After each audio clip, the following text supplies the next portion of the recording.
Chapter 311, But What About Breakfast? Black Tower, 66th floor. To the left, a towering spire stretched skywards, while to the right, a massive red fortress wall was visible. Follow me. Pew hut, all right, meow. Pio, hurry and lead the way. Panchin, with a sly smile, led Theo and Piat to the black market. The black market, dealing in illegally obtained goods, was operated very secretly across various floors of the Black Tower. Especially, no one knew where the headquarters of the black market was located. Even regular patrons didn't know its exact location. The place Panchin was heading to was a branch of the black market. However, Panchin had a way to get to the headquarters.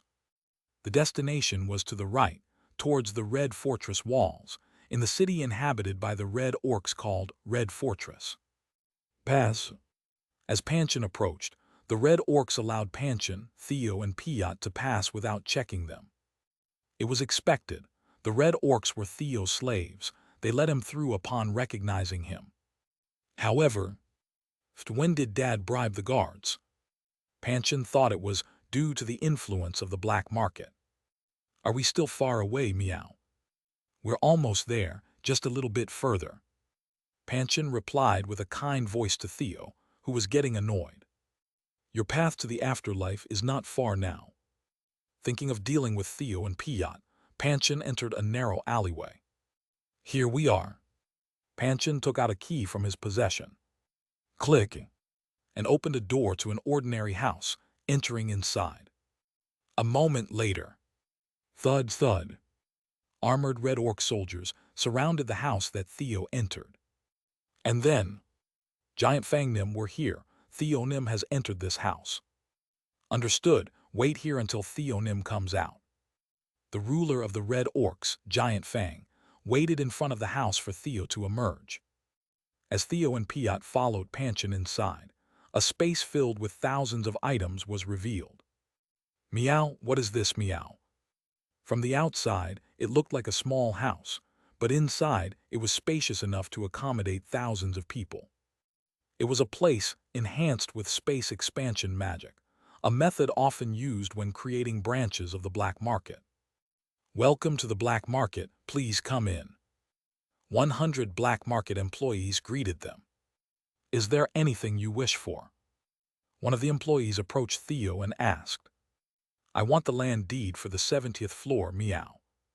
The land deed for the 70th floor. We have it, please follow me, I'll guide you. Pew hut, excellent, meow. Pleased by the employee's words, Theo happily followed the employee, Piat too.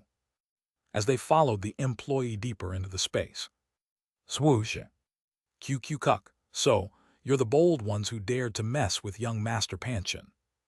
The black market employees drew out swords and axes, surrounding Theo and Piat. Meow, where did Panchin go, meow? Suddenly, Panchin was nowhere to be seen. What, meow? Did Panchin trick us, meow? No way, there's no land deed for the 70th floor, meow. Theo, who cared more about the land deed for the 70th floor than Panchin, angrily questioned the employee. Cuck, of course it doesn't exist. Worry about your lives before such things. The land deed for the 70th floor didn't exist from the start. The employees lied to separate the two from Panchin. Pio. How dare you lie to Theo Nim? What should we do, Theo Nim? Piat moved its neck left and right, asking. Hawk, Piat, don't interfere, meow. I will fight alone, meow. Angry about delaying his return to Sejun, Theo stepped forward, declaring he would fight alone.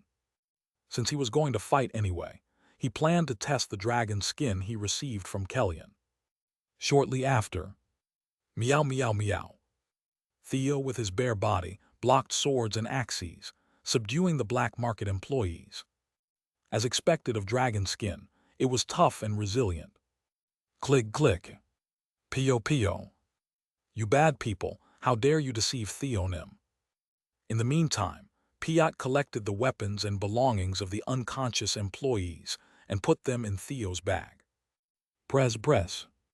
While getting the employees' stamps on the contract, Pew hut, this is fun, so this is why Theo Nim does this. Thus, Theo subdued the employees. Meow, but where did Panchen hide? Meow. Theo looked for the vanished Panchen, but couldn't find him even after searching every nook and cranny. Piot, let's collect the items here first. Meow. Pio? Yes. Unable to find Panchen, Theo and Piot started putting the black market's items into their bag. Unfortunately, there were no items that attracted to him. Then, Pio? Theo Nim, here is the land deed for the 81st floor that Sejun asked for. Flap flap. Piot flew over, holding a land deed. Pew hut. Well done, Piot. Meow. As a reward, I'll give you a one-day pass to be the right hand of Vice Chairman Theo. Meow. Theo, following Sejun's example, rewarded Piot for its commendable action. Pio. Really, it's an honor. Being able to be Theonim's right hand for a day. Piot, moved by the opportunity, packed the items into the bag more diligently. After collecting all the items from the black market, when they tried to leave, clank clank, the door wouldn't open. Open up, meow. Theo tried to force it open with strength, but this place was separated by dimensions using magic. Strength couldn't destroy it, a special key was needed. Thus, Theo and Piot were trapped in the branch of the black market. All right. As morning came, Sejun woke up from his sleep. Gorarong. Next to him, Fenrir was sleeping in a spread-eagled pose like a human. Swoosh. Sejun got up from the bed. And then, summon Ajax. As promised, he summoned Ajax first. Summoning Ajax Maimb, the tower farmer of the White Tower. A message appeared, and 10 seconds later. Sejun Hyung Nim. Dedada. Thump. Just after being summoned, Ajax happily hugged Sejun's legs, calling out to him. Hyung Nim, why did you call so late? I've been waiting. Rub. Ajax, rubbing his face against Sejun's legs, whined. Swoosh. Sejun waited for Ajax to calm down while stroking his head. A moment later, Ajax calmed down. Sejun Hyung Nim, but what about breakfast? Ajax, who had his face buried in Sejun's legs, peeked out and asked about the breakfast menu. Breakfast, I haven't decided yet. What do you want to eat? You'll make whatever I want. Yeah, you did me a favor. Ajax, moved by Sejun's words, began to ponder with his hand on his chin. What should he ask Sejun Hyung to make? I've decided. I want to eat Garidiok for breakfast. Ajax shouted, remembering Kyungi telling him how incredibly delicious Garidiok were. Garidiok, all right, got it. Well, Ajax cheered at Sejun's agreement. And this. Ajax handed over 100 cherry tomatoes harvested from the White Tower and the remaining harvest elixir, saying, Thank you. Sejun, receiving the cherry tomatoes and harvest elixir. Click. He put down the harvest elixir for now and checked the cherry tomatoes. Elixir, cherry tomato imbued with powerful magic power, +1. Consumption permanently increases magic power by 30. It absorbs powerful magic power to grow and cannot grow in places without strong magic. Cultivator, Ajax Maimb, Tower Farmer of the White Tower, Slave of Sejun Park, Tower Farmer of the Black Tower. Expiration date, 10 years. Grade A. Good. Fortunately, the desired effect was enhanced, increasing the magic power boost from 10 to 30. After checking the options of the cherry tomatoes, Sejun shook the glass bottle to see how much harvest elixir was left. After using 2 drops on the cherry tomatoes, there was only 1 drop of the harvest elixir left in the bottle. I'll have to save this for when it's really needed. Clank. Sejun stored the cherry tomatoes and the harvest elixir in the void storage. Making Garidiok takes time, so why don't you sleep for a bit? Okay, Hyung Nim. Boing. Upon Sejun's suggestion, Ajax immediately jumped onto the bed. Kaying. What's making all that noise? Because of the commotion, Fenrir woke up. Then, Kang. Wham! Ajax scooped up Fenrir in a hug. Blackie, let's sleep together. Ere long, Ajax, seemingly exhausted, fell asleep before he could finish his sentence. Kaying. What is this? Are you trying to kill me? Hey, save me. Trapped in Ajax's embrace, Fenrir looked to Sejun for help. But, sorry Blackie. Sejun, unable to extract Fenrir from Ajax's grip with his strength, turned away and headed to the kitchen. Kaying. Traitor. Thus, Fenrir ended up sleeping together with Ajax until it was time to wake up for breakfast. Kirlong. Several hours had passed since Theo and Piat were trapped in the black market branch. Kwang. Despite Theo's relentless attacks on the wall, the door remained unmovable. This is bad, meow. I want to go back to Chairman Park, meow. I want to return to Sejun's lap, meow. Theo fell into despair, wanting to go back. Pio. Right, this is serious. Piat agreed. I have to brag about being Theonim right arm today. Because the day was passing, Piat wouldn't be able to boast about being the right arm anymore. Just as they were drowning in despair. Clank. Krieg. Jonah appeared, opening the door. On the 66th floor of the Black Tower, there were originally two factions. One was the headquarters of the Wizards Association, located to the east. And the other was the city of Red Fortress, home to the Red Orcs to the west. Why aren't they coming out? Giant Fang started to grow anxious as hours passed without Theo coming out. If something happened to Theo, a subordinate of the Great Black Dragon here, it could direct the Black Dragon's wrath towards them. Thus, he attempted to enter the building directly. But, clank. Upon opening the door, there was just an ordinary household inside, and no one was there. Is it magic? Sensing something was off, Giant Fang sent a subordinate to ask for help from the headquarters of the Wizards Association. Yona, who was present as the chairman of the Wizards Association, came following the Red Orcs. Kaiwat, Theonim was here. And then, Kaiwo, unforgivable, how dare they imprison Theonim? Seeing the magic cast on the house, Iona began to analyze it with a sneer. About an hour later, Kaiwo, Theonim, I'll get you out now. Yona, having finished analyzing the magic, Wung sent a magical pattern that could open the space connected to the door through the handle. Clank, and opened the door. Yona meow. Pio, Ionanim. Theo and Piat cheered upon seeing Yona. Kaiwo, Theonim, are you okay? Who dared to imprison you here? Yona asked Theo, visibly angered. It was a guy named Panchin, meow, but I can't see where he went, meow. Kaiwo, I'll find him for you. Just wait a moment. Swoosh. After Theo's words, Iona wrapped Theo's tail around her and closed her eyes. A moment later, Kaiwo Panchin, that guy, I can't see him, but there's a trace of magic used for spatial movement.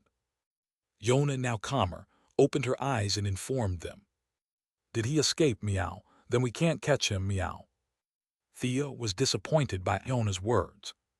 However, standing in front of Theo was Iona, the greatest wizard of the Black Tower. Kaiwat, Theonim, who do you think I am? Iona meow. Kaiwat. Yes, I am none other than Iona, the chairman of the Wizards Association. Iona smiled, thinking this was her chance to show off her skills to Theo. Squinting her eyes more than before, she focused harder. Theonim, I found out where he went. Iona exclaimed confidently, having discovered the coordinates to which Panchin had teleported. Pew hut, then let's go catch Panchin right away, meow. Kaiwat. Yes, O powers of space. Iona recited a spell and used space teleportation magic to the coordinates where Panchin had moved. Theo, Iona, and Piat chased after Panchin, moving towards the headquarters of the Black Market. Chapter 312. Our Kyungi is a genius. 4th floor of the tower, Grape Farm. God of abundance, Li, I am working hard to earn money today as well. The king of farming knelt and prayed to the god of abundance, Li, just like any other day. Thanks to the king of farming's prayers, the grape farm sales have recently surged. This is because more hunters have been coming to buy the vitality-infused fragrant grapes. Hunters from other countries began searching for grapes as giant leeches appeared in regions outside of Hawaii. Thanks to this, the price of grapes has been rising day by day according to the principle of supply and demand. Then, my child, you are doing very well. Li responded to the king of farming's prayers. However, you are still far from enough to help Park Sejun. Look for more ways to make money. Yes, God of abundance, Li. The king of farming fell into deep thought again after receiving the oracle from the god of abundance, Li. Clatter, clatter. He went to the warehouse where the harvested grapes were stored and reached out to the grapes. Then, whoong, a green light enveloped the grapes.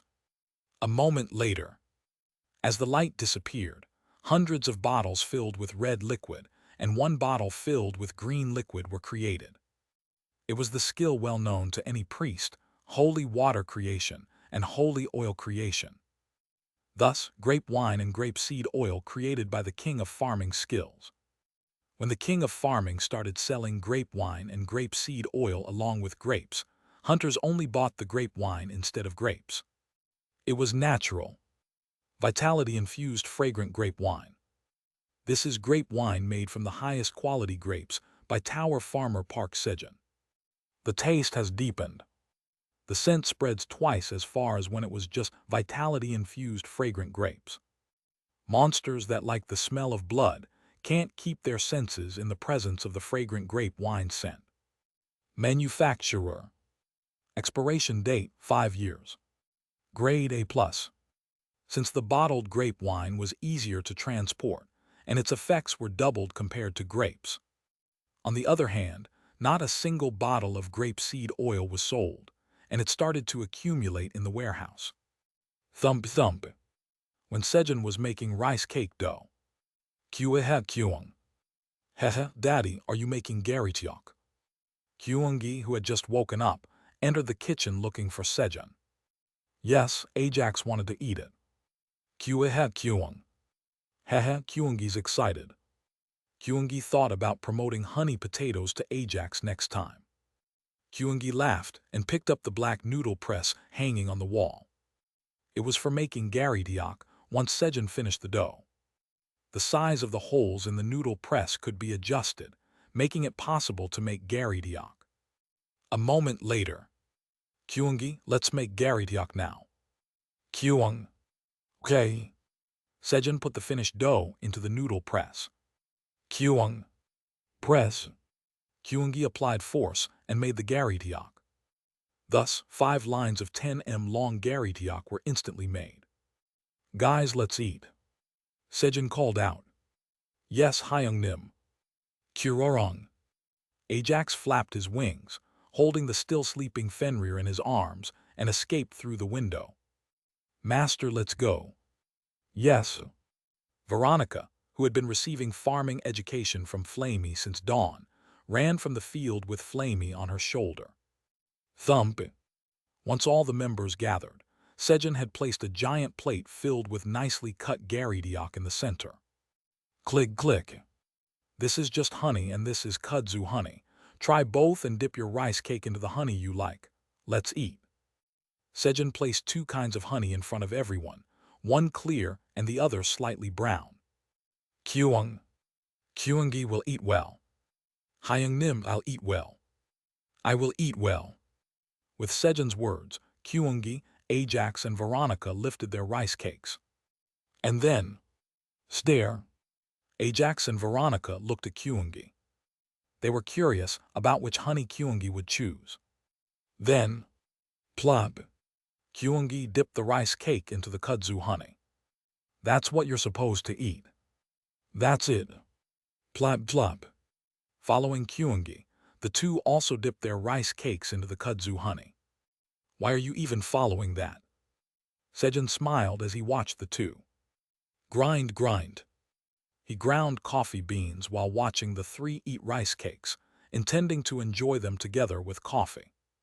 Because eating something bitter with something sweet can maximize the taste of both. After the peaceful breakfast, Kyungi, since you helped Daddy today, I'll give you some allowance. Here. Sejun gave Kyungi 10 one-tower coin pieces for helping make rice cakes. Previously, Sejun had entrusted Theo with teaching Kyungi how to spend money, which ended in complete failure. He decided to teach him directly. Kyung. Dad, thank you. Kyungi immediately put the 10 tower coins into his allowance pouch. How commendable. Then Kyungi, how much do you have now? Kyung. Kyungi now has. Clink. In response to Sejun's question, Kyungi spilled his allowance pouch and began counting the coins. 1, 2. And then, Kyung. 5. Every time it reached 5, he left a paw print on the ground. After making 22 paw prints on the ground, Kyungi has this much money. Kyungi showed Sejun the paw prints he made. An innovative counting method he had never seen before. Sejun, wondering where to start teaching. Kyungi, let's start with learning how to count. He taught Kyungi how to count and the basics of addition and subtraction. An hour later. Kyungi, how much money is in your allowance pouch? Kyungi has 110 tower coins. Kyungi accurately stated the amount of money in his allowance pouch in response to Sejun's question. Right, then, if Daddy gives Kyungi 10 tower coins, how much would be in Kyungi's allowance pouch? Then Kyungi has 110 tower coins. But Daddy gave you 10 tower coins. Thinking Kyungi was confused, Sejun explained. However, Kyung.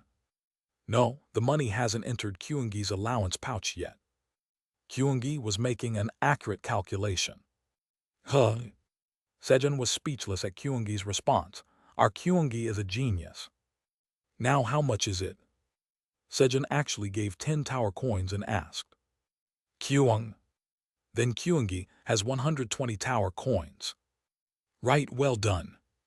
Sejun petted Kyungi in praise. Kyungi beamed happily at Sejun's compliment. While Sejun and Kyungi were enjoying their happy time, the atmosphere between Ajax and Kellyan was quite bad. HMPH, Grandpa, go away. Ajax, calm down, it was all for you. Kellyan was struggling to appease Ajax, who was upset with him. I don't care, I'm going to live with Sejun Hyung from now on. Dedada. Ajax ran towards Sejun, yelling at Kellyan. Groan. Kellyan was heartbroken by Ajax's reaction. Then, just ask Sejun to mediate, ask him to reconcile with Ajax. Kaiser, who had reconciled with Sejun several times thanks to being blocked by Aileen, advised. Will that work? Our grandson is so stubborn once he says something, it lasts at least a month. Don't worry, Sejun will solve it in a second. Really? Yes, Sejun is very competent in this area. Then shall I ask for his help? Upon Kaiser's strong recommendation, Kellyan asked Sejun through telepathy magic to help reconcile with Ajax. In return, he promised 100 Dragon Warrior helmets. Nod. Sejun nodded in response to Kellyan's request. Sejun spoke to Ajax and handed him something. Ting ting ting.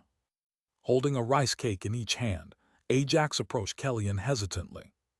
Grandpa, I was too angry earlier and said harsh words. I'm sorry. Sejun Hyung said to eat this together and make up. Chug. Ajax handed the rice cake to Kellyan. All right, let's eat together. Yes, Grandpa, it's even tastier if you dip it in honey. Thus, the grandfather and grandson peacefully enjoyed their rice cakes together. Sejun, thank you. Kaiser sent a grateful look to Sejun while chewing on the rice cake. And gets resolved just like that. How is that even possible? Ramter and Tyr watched Ajax and Kellyan with disbelief. If only our Pyrian. If only our Pobai. the two dragons began to consider sending their grandchildren to Sejun. Inside a mansion built in a huge cavern. Ah, this is nice. Choo-choo. Panchen was lying comfortably on the bed, chewing on bamboo and resting. PFFFT, those guys must be ash by now. Panchen laughed, thinking about Theo and Piat, who he assumed were gone from this world by now. Then, knock, knock, knock. Lord Panchen, Lord Panzer urgently seeks you.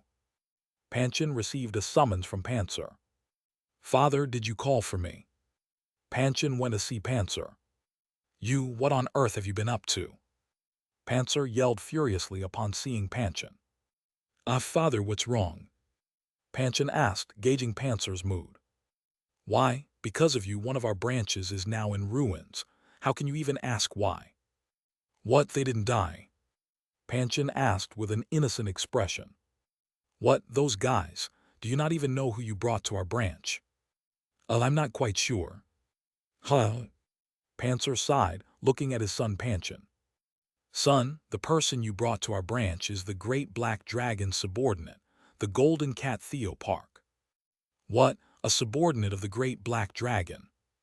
Panchen was startled by Theo's true identity when, bang, a loud explosion was heard. And then, Kaiwo found them, Theonim. Yona called out to Theo from outside the window, glaring at Panzer and Panchen. Yona calmed down, meow. Theo, who needed them to attack him to initiate a slave contract, hurriedly calmed Yona down. The kids won't attack if they're scared, meow. Kaiwo, okay. Yona slightly calmed her anger at Theo's words. However, level 5 rage. Seeing Yona's 5 stages of rage, the enemies had already completely lost their will to fight. Thanks to this, Panzer and the Black Market Organization members escaped the clutches of the slave contract. Pio. Puhut, I am Yacht, the right hand of Theonim. Drop your weapons. Piat disarmed the Black Market Organization members by introducing himself. What a pity, meow. Theo, feeling regretful, climbed the walls to the 3rd floor room where Panchen was. Puhut, Panchen, since you aimed for Vice Chairman Theo's life, you owe me 100 trillion tower coins, meow. Sign here, meow. Theo presented Panchen with a new contract. Father. Panchen, looking distressed, turned to Panzer for help. Son, sign it quickly. Panzer, however, urged Panchen to sign it. Becoming a slave to the great black dragon's subordinate, Golden Cat Theo Park, wasn't as bad as it seemed. Though the contract meant repaying money, Theo usually preferred not to take the money but to have more slaves. Moreover, despite the title, he didn't treat them like slaves. And becoming Theo's slave meant that other forces couldn't recklessly mess with them, so there was no downside to becoming his slave. Of course, it would be very different if it were about himself. Yes, press. Under Panzer's urging, Panchen stamped the contract in despair. However, Panzer was mistaken about something.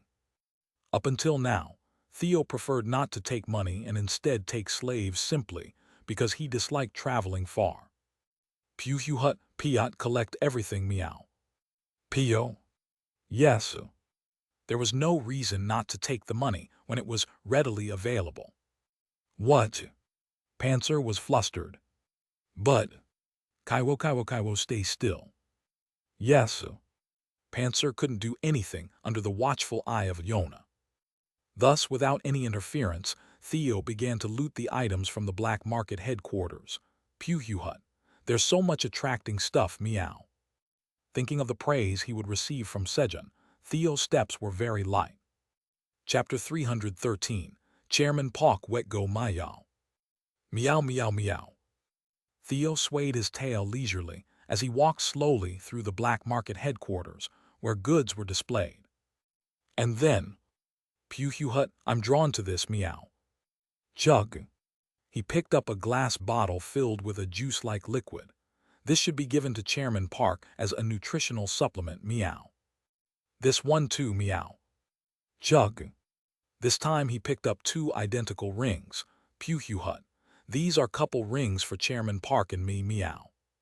Chug, chug, chug.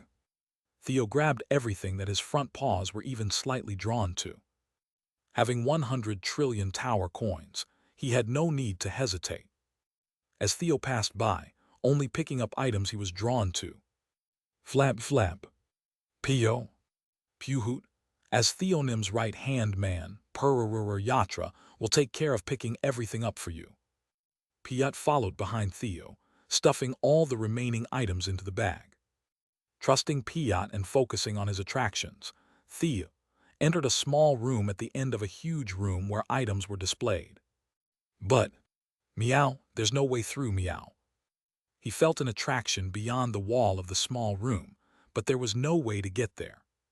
Clang. Thus Theo, being the golden cat Theo, he tried to create a path by pulling out his dragon claws. Just then, Kong, a trap to stop intruders seemed to be in place, as an iron door started to close the entrance of the small room.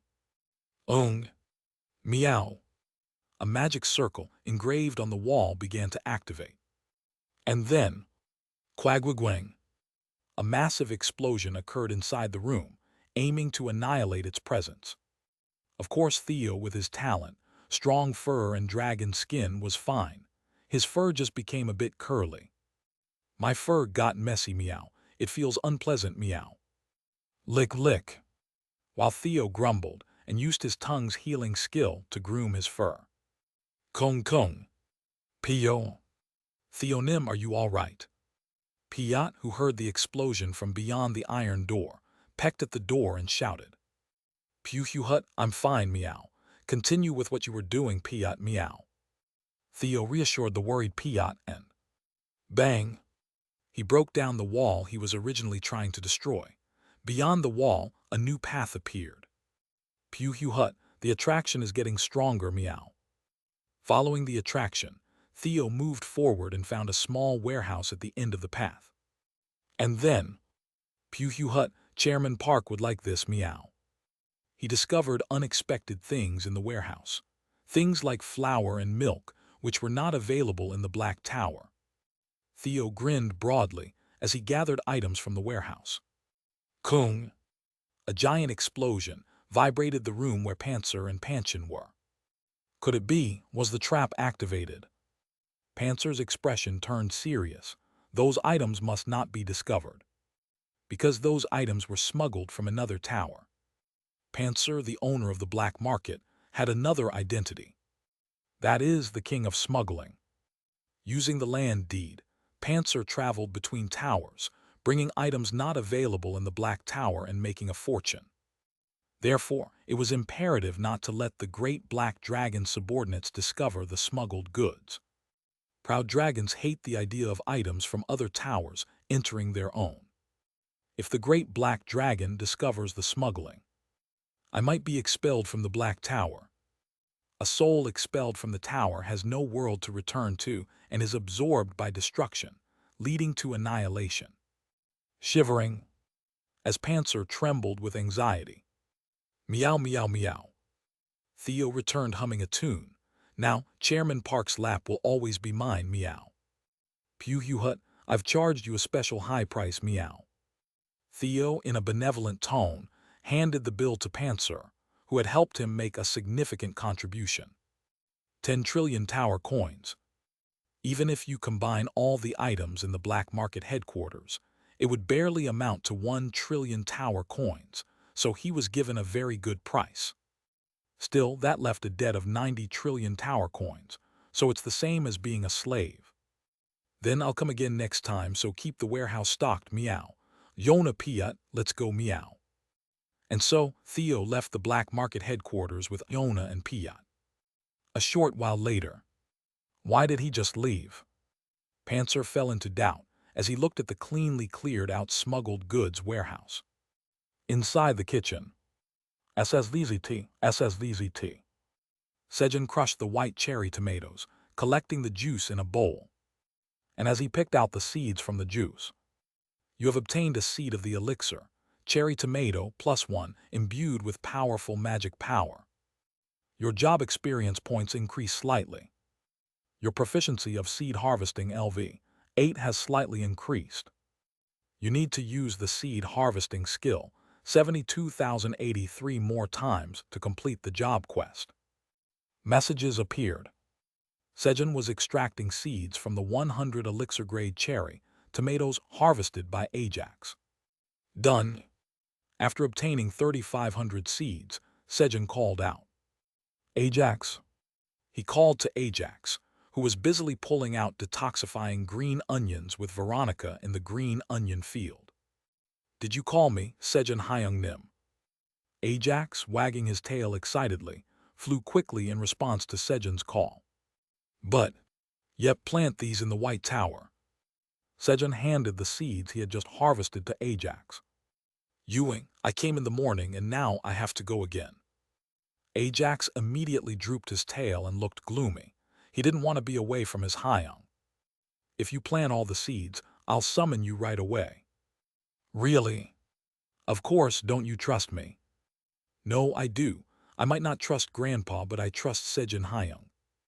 Ajax, who had full faith in Sejun, answered firmly. Good. In return, I'll make you something delicious for lunch when you come back. Really? What will you make?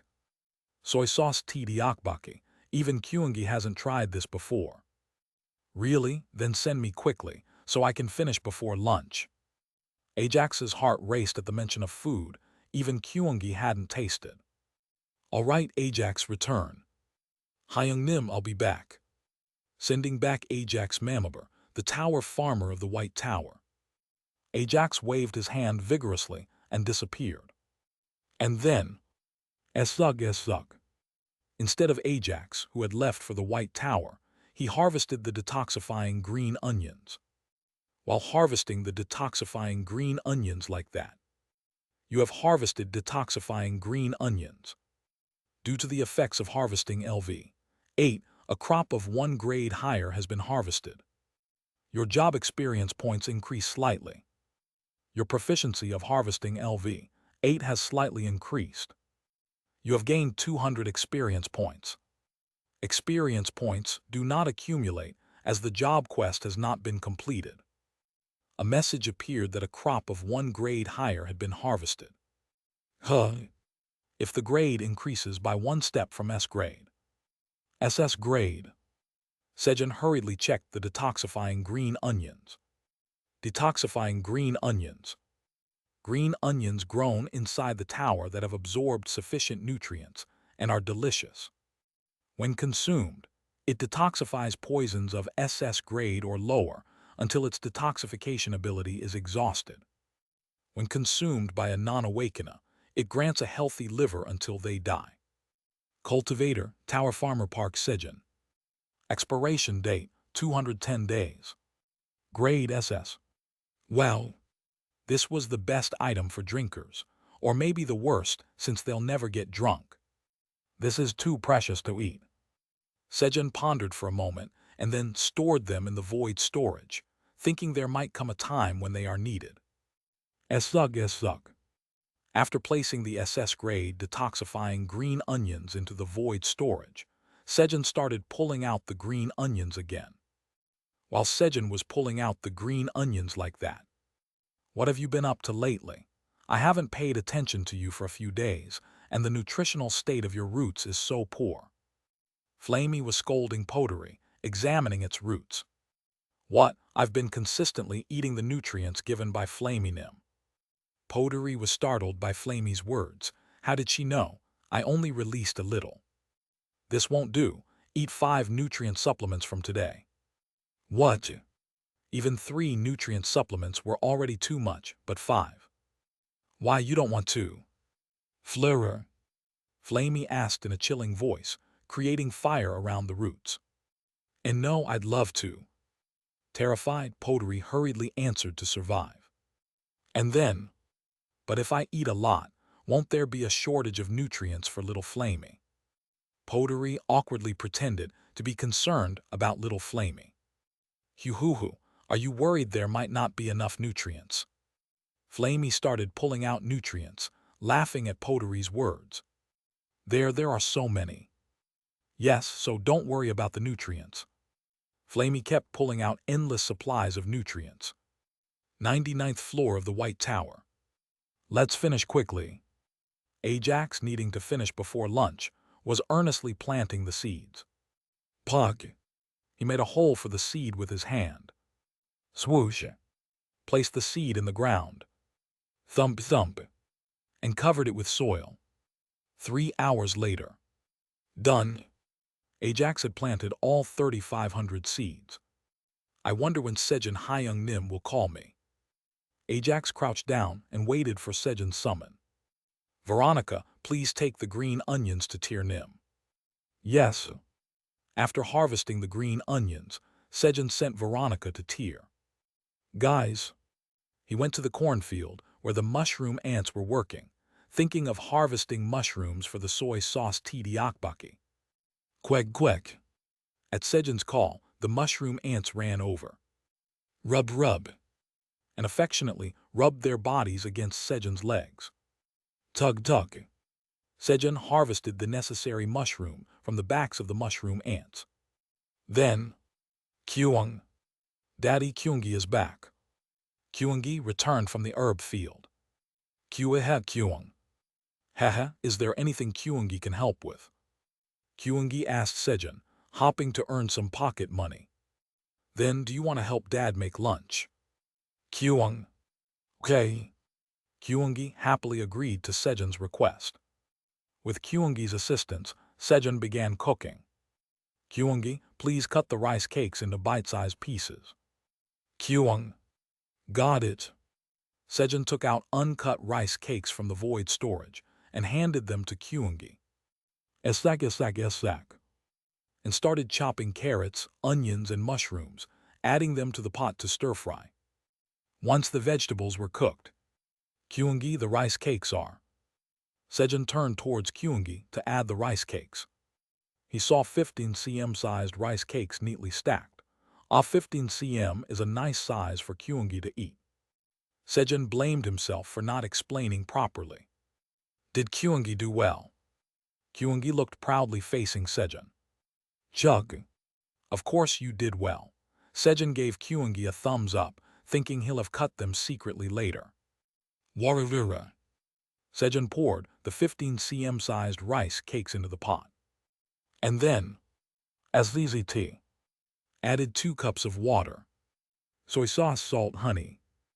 Added the seasoning, letting the sauce thicken around the rice cakes and vegetables. Tag tag. While secretly dividing the rice cakes into thirds with a spatula without Kyungi noticing. A short while later, you have achieved the achievement of making soy sauce tteokbokki for the first time in the tower. The recipe for soy sauce tteokbokki is registered in Cooking LV 8. Your proficiency of Cooking LV 8 has slightly increased. With the completion of the achievement message, the soy sauce tteokbokki was finished. White Tower's tower farmer Ajax Mambe has completed planting 3,500 seeds of elixir, cherry tomato, +1, imbued with powerful magic power. At the same time, a message appeared indicating that Ajax had finished the task Sejun had given him. Ajax sum. Just as Sejun was about to summon Ajax. Chairman Park, I have returned, meow. Theo, having returned to the farm, launched himself at Sejun's face, covering Sejun's mouth. Vice Chairman Theo, have I told you not to fly at my face? Sejun, enraged, grabbed Theo by the scruff of the neck, detaching him from his face as he shouted. However, Chairman Park's face looks rotten, meow. It's not rotten. Pew hut, don't worry, meow. I Vice Chairman Theo will make sure it doesn't rot, meow. Theo, failing to read the room. Come here. Chairman Park wit go meow. Ultimately, Sejun began his retribution by stretching Theo's cheeks. Thanks to that, the summoning of Ajax was delayed a lot. Chapter 314, How Can I Resist Flower? Summon Ajax. After disciplining Theo, Sejun summoned Ajax. Summoning Ajax Mambe, the tower farmer of the White Tower. After the message appeared and 10 seconds passed. Sejun Hyunim. The summoned Ajax dashed toward Sejun's legs. I missed you. However, Squeeze. Hey, what's this? This time, there was an obstacle named Theo at Sejun's leg. You can't do that, meow. Theo stretched out his two front paws to block Ajax's approach. The chairman's lap is mine for 27 days, meow. Move. Ajax exerted force to push away Theo's front paws to get closer to Sejun's leg. Meow. Theo pushed back Ajax's face with all his might with his two front paws. But he. Meow. The two struggled against each other using force. Wobble. Ugh. Thanks to them, Sejun, who was just standing, was pushed back and nearly fell over. Kyung. Dad, you're going to fall. Luckily, Kyungi caught Sejun. Thanks, Kyungi. Sejun expressed his gratitude to Kyungi and picked up Ajax with both hands. Ajax, did you have a good trip? Hug. He comforted him by embracing him in his arms. Sejun had given Theo exclusive rights to his lap for 30 days, so there was nothing he could do. I should not give out exclusive rights anymore. Sejun decided that no matter what commendable thing Theo did, he would not allow him to have exclusive rights to his lap again. Hyungnam, what about the soy sauce tteokbokki? Ajax asked with a hopeful expression looking at Sejun. Yeah, it's ready, I'll bring it. Sejun placed the pot in the middle of the table and let's eat. Following Sejun's words, Kyungi and Ajax started eating the soy sauce tteokbokki. Kyung. It's delicious. Yummy. Kyungi and Ajax cheered for the taste of soy sauce tteokbokki. The sweet and salty combination was irresistibly delicious. Vice Chairman Theo, want to try this? Sejun offered a piece of tteokbokki to Theo with his chopsticks to spread the taste of soy sauce tteokbokki. Meow, get that tasteless thing away from me, meow.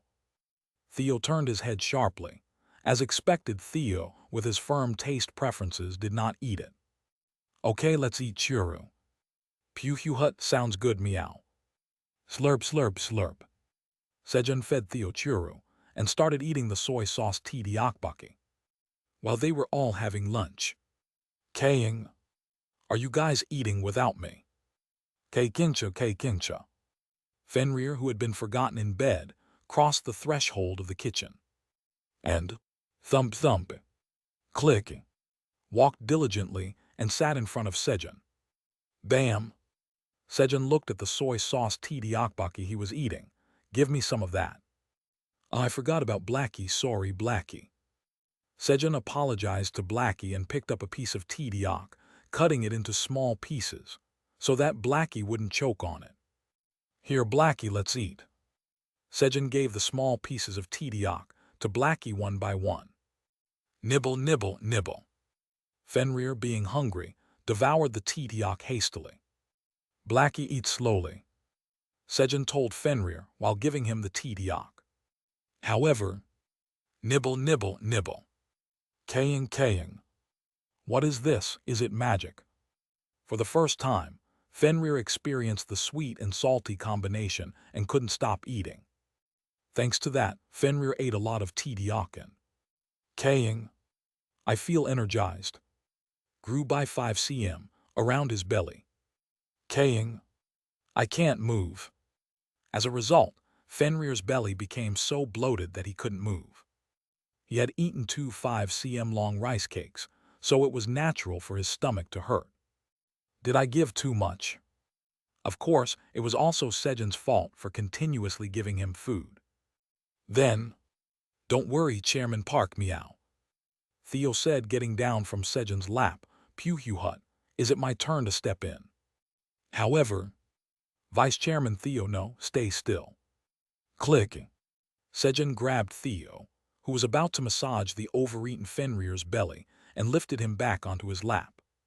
Pressing on the overeaten belly might cause it to come back up. Blackie, come here. Instead, Sejun placed Blackie on the table and pad, gently rubbed his belly to aid in digestion. After about 30 minutes of Sejun petting Fenrir's belly. Burp. Fenrir let out a refreshing burp, and at the same time his body grew 1.5 times larger. The growth was due to the digestion of the food he had eaten, aligning with the power he possessed. Kurorong. After finishing his growth, Fenrir couldn't resist the fatigue and fell asleep. What, does Blackie also get stronger by just eating? Sejun thought that he should prevent Fenrir from overeating in the future. He couldn't lose his comrade.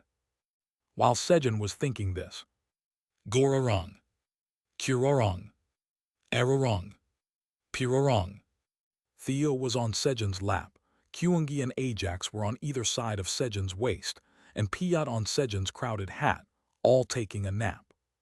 Tog tog. You have obtained stamina corn seed. Your job experience has increased slightly.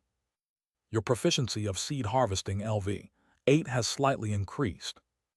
You need to use the harvesting skill 717,716 more times to complete the job quest. Sejun harvested the corn without getting up to not disturb the nap time. However, tog tog. When they didn't wake up even after an hour. Guys, let's wake up. Sejun woke up Theo, Kyungi, Ajax, and Piat. Meow. Kyung. Yua. Pio. All four stretched and got up. Then, Pew Hu Hut, I Vice Chairman Theo, have something to give to Chairman Park. Meow. Theo, who had just woken up, said with a proud voice. Ah, right. Did you bring the land deed for the 70th floor of the tower? Pew Hu Hut, of course. Meow. Rummaging. Theo searched through his bag and pulled out the land deed for the 70th floor of the tower. Oh, good job, Vice Chairman Theo. Sejun praised Theo as he took the deed for the 70th floor of the Black Tower. Pew Hu Hut, I know. Meow. Since I did well, Chairman Park, give me another month of exclusive rights to your lap. Meow. Theo, waiting for the praise, asked for an extension of the exclusive rights to the lap. However, no. Sejun refused Theo's request, as he had decided not to give exclusive rights anymore. Meow, then I'll give you this too, so please extend it for a month. Meow. Rummaging. Theo searched his bundle again and proposed again by pulling out the land deed for the 81st floor of the tower. You did well, but still no. Sejun's resolve was not swayed. However, Pew Hu Hut, Chairman Park has no choice but to accept now. Meow. Even after being rejected twice, Theo was still full of confidence. And, Chairman Park, can you still refuse after seeing this? Meow. Waterar. Theo flipped his bag, pouring out items he had looted from the black market. An enormous amount of items. There were so many items that a separate warehouse was needed to store them. Wow, this I admit. Another month of exclusive rights to the lap. Sejun said, holding back his desire to extend the period even longer. Pew Hu Hut, Chairman Park, look at this first. Meow. After concluding the deal, Theo started handing Sejun the items that attracted to his front paw. Power green juice. This is green juice made by grinding various herbs that increase strength. The well-mixed herbs greatly enhance the effect. Consumption increases strength by 30. Taste has also been considered, so it's delicious. Grade A+. Ring of Obsession. This magic ring was created by an ancient archmage who had never been in a relationship for hundreds of years to propose. It is made in pairs. Once worn, it cannot be removed forever. It allows you to move close to your partner even if they are far away. Usage restriction, LV, 10 or above, magic power 10 or above. Creator Archmage Stoker. Grade S+. Magi's Dagger. This is a dagger used by the treasure hunter Magi. Made of mithril, its edge hardly dulls. Usage restriction, LV, 50 or above, agility 500 or above, magic power 100 or above. Creator, Blacksmith Blick, Black Hammer Dwarf Clan. Grade A+. Skill Detection LV, 5. Each item was exceptional. There were so many that inspecting them one by one was a task. While Sejun was examining the items. Pew Hu Hut, Chairman Park, drink this first. Meow. Theo offered the green juice. All right. There was no reason not to drink it since it tasted good. Gulp gulp. Oh, this is delicious, Sejun exclaimed after drinking the green juice. It tasted like plum syrup. And you have consumed power green juice. Strength increases by 30. A message appeared. Puhu Hut, Chairman Park wear this too, meow. Theo sneakily attempted to put a ring on Sejun's finger. No, I won't wear it. Snap. Sejun folded his finger and clenched it into a fist. Meow, why won't you wear it? I, Vice Chairman Theo, am already wearing it, meow. Theo showed the ring of obsession that he was wearing on his toe. That's exactly why I'm not wearing it. Meow, let's wear it together, meow. Absolutely not. Yona will see this later. I'll give this to Yona. Kyungi, hold on to this. Kyung. Got it. Sejun put the ring of obsession in Kyungi's snack pouch so that Theo couldn't take it out. The snack pouch was safe because Kyungi wouldn't allow anyone other than Sejun to open it. With the ring safely stored away, Sejun said, Land moving. He built a storage for the items with Myler's hoe.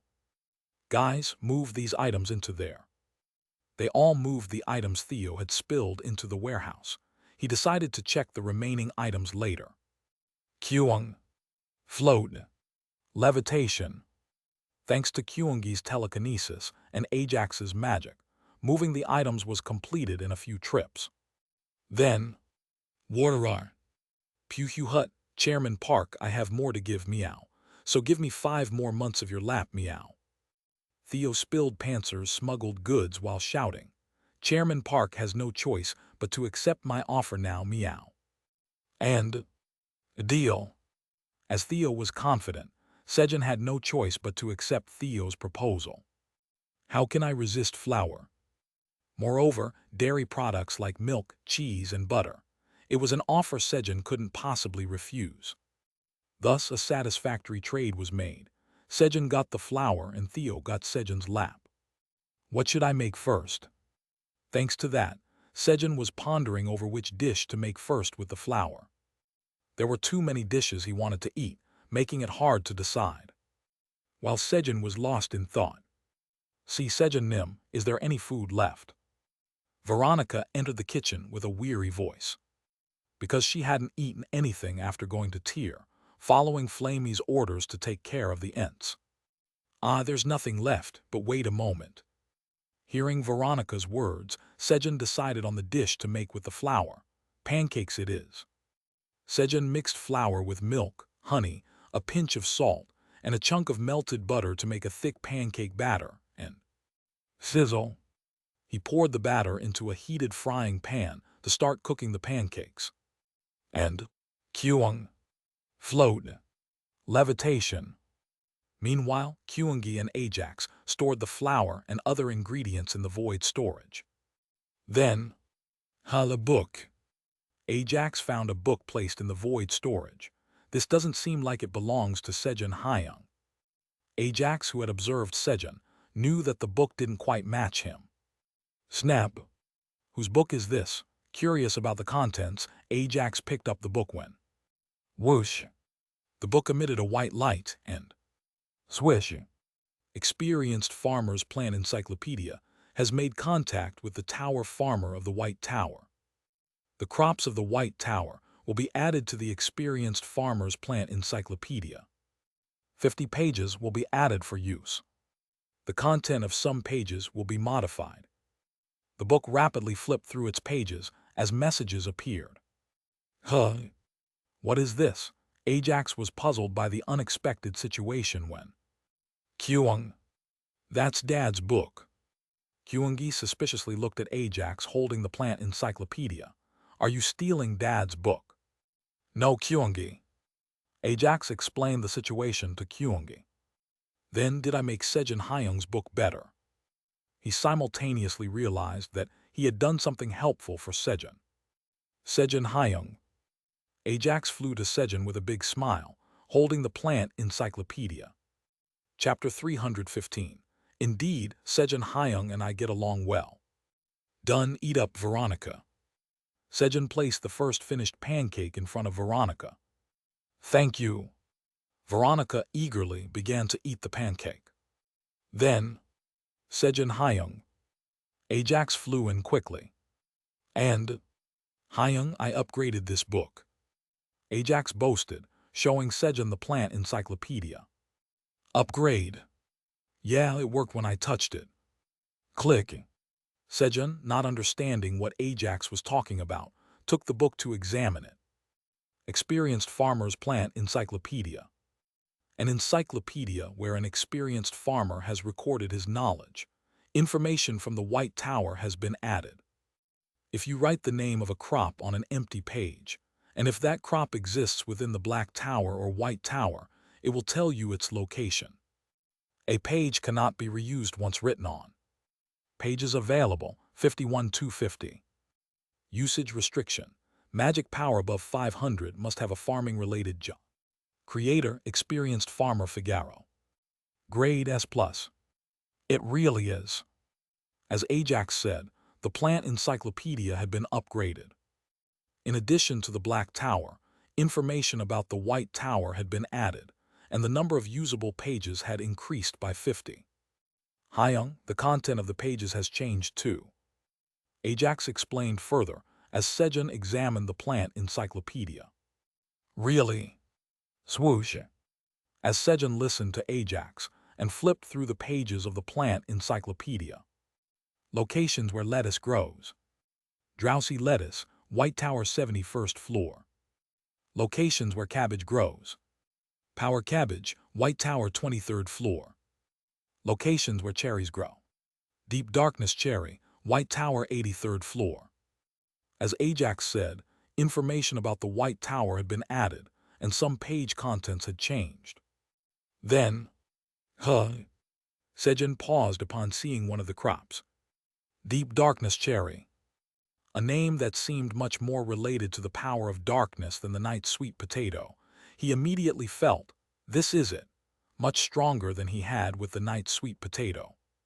But how do I get it? Sejun wondered. Should I send Ajax to get it? He briefly considered this idea, but Kyungi, is this ours? Kyung. It seems so. Seeing Ajax drooling next to Kyungi in front of the cooking pancakes, Sejun couldn't bring himself to trust them. Whether they could find the cherries well, whether they could grow the cherries properly, etc. Many worries crossed Sejun's mind. Moreover, if Ajax made a mistake and caused the cherries to go extinct, it would be a disaster. I have to go myself. After some thought, Sejun decided to go to the White Tower himself. He didn't know what dangers awaited him. He didn't want to go, but Sejun decided to muster his courage for Aileen to find the power of darkness. Having made his decision, Sejun. So Ajax, you're saying that because you touched it, the book got upgraded like this? Asked Ajax while closing the book. Yeah. Ajax answered with a didn't I do well expression. Yes, you did well. Swoosh swoosh. Sejun patted Ajax on the head. Thump. He lightly touched Veronica's robust shoulder, who was enjoying the pancake, with the plant encyclopedia. Then, experienced Farmer's Plant Encyclopedia has made contact with the Tower Farmer of the Purple Tower. The crops of the Purple Tower will be added to the experienced Farmer's Plant Encyclopedia. 50 pages will be added for use. The content of some pages will be modified. Once again, the plant encyclopedia gets upgraded. Well, swoosh. Sejun opened the plant encyclopedia, now thicker than before. Locations where barley grows. Paralysis poison barley, Purple Tower 12th floor. Locations where oranges grow. Acidic poison orange, Purple Tower 93rd floor. Locations where almonds grow. Cyanide poison almond, Purple Tower 51st floor.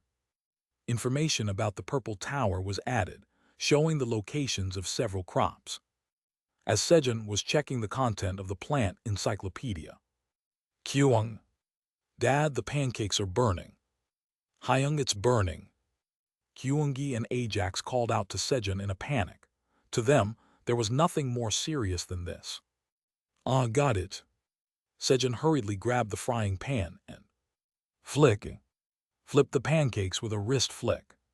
Phew. Fortunately, only the edges were slightly burnt, and not much damage was done. After a while, "Here, let's eat." Sejun cut off the burnt parts of the pancake, placed it on a plate, and brought it over. Kyung. Haha, it looks delicious." Kyungi attempted to pour honey over the pancakes, holding a jar filled with honey. But, wait, what are you doing?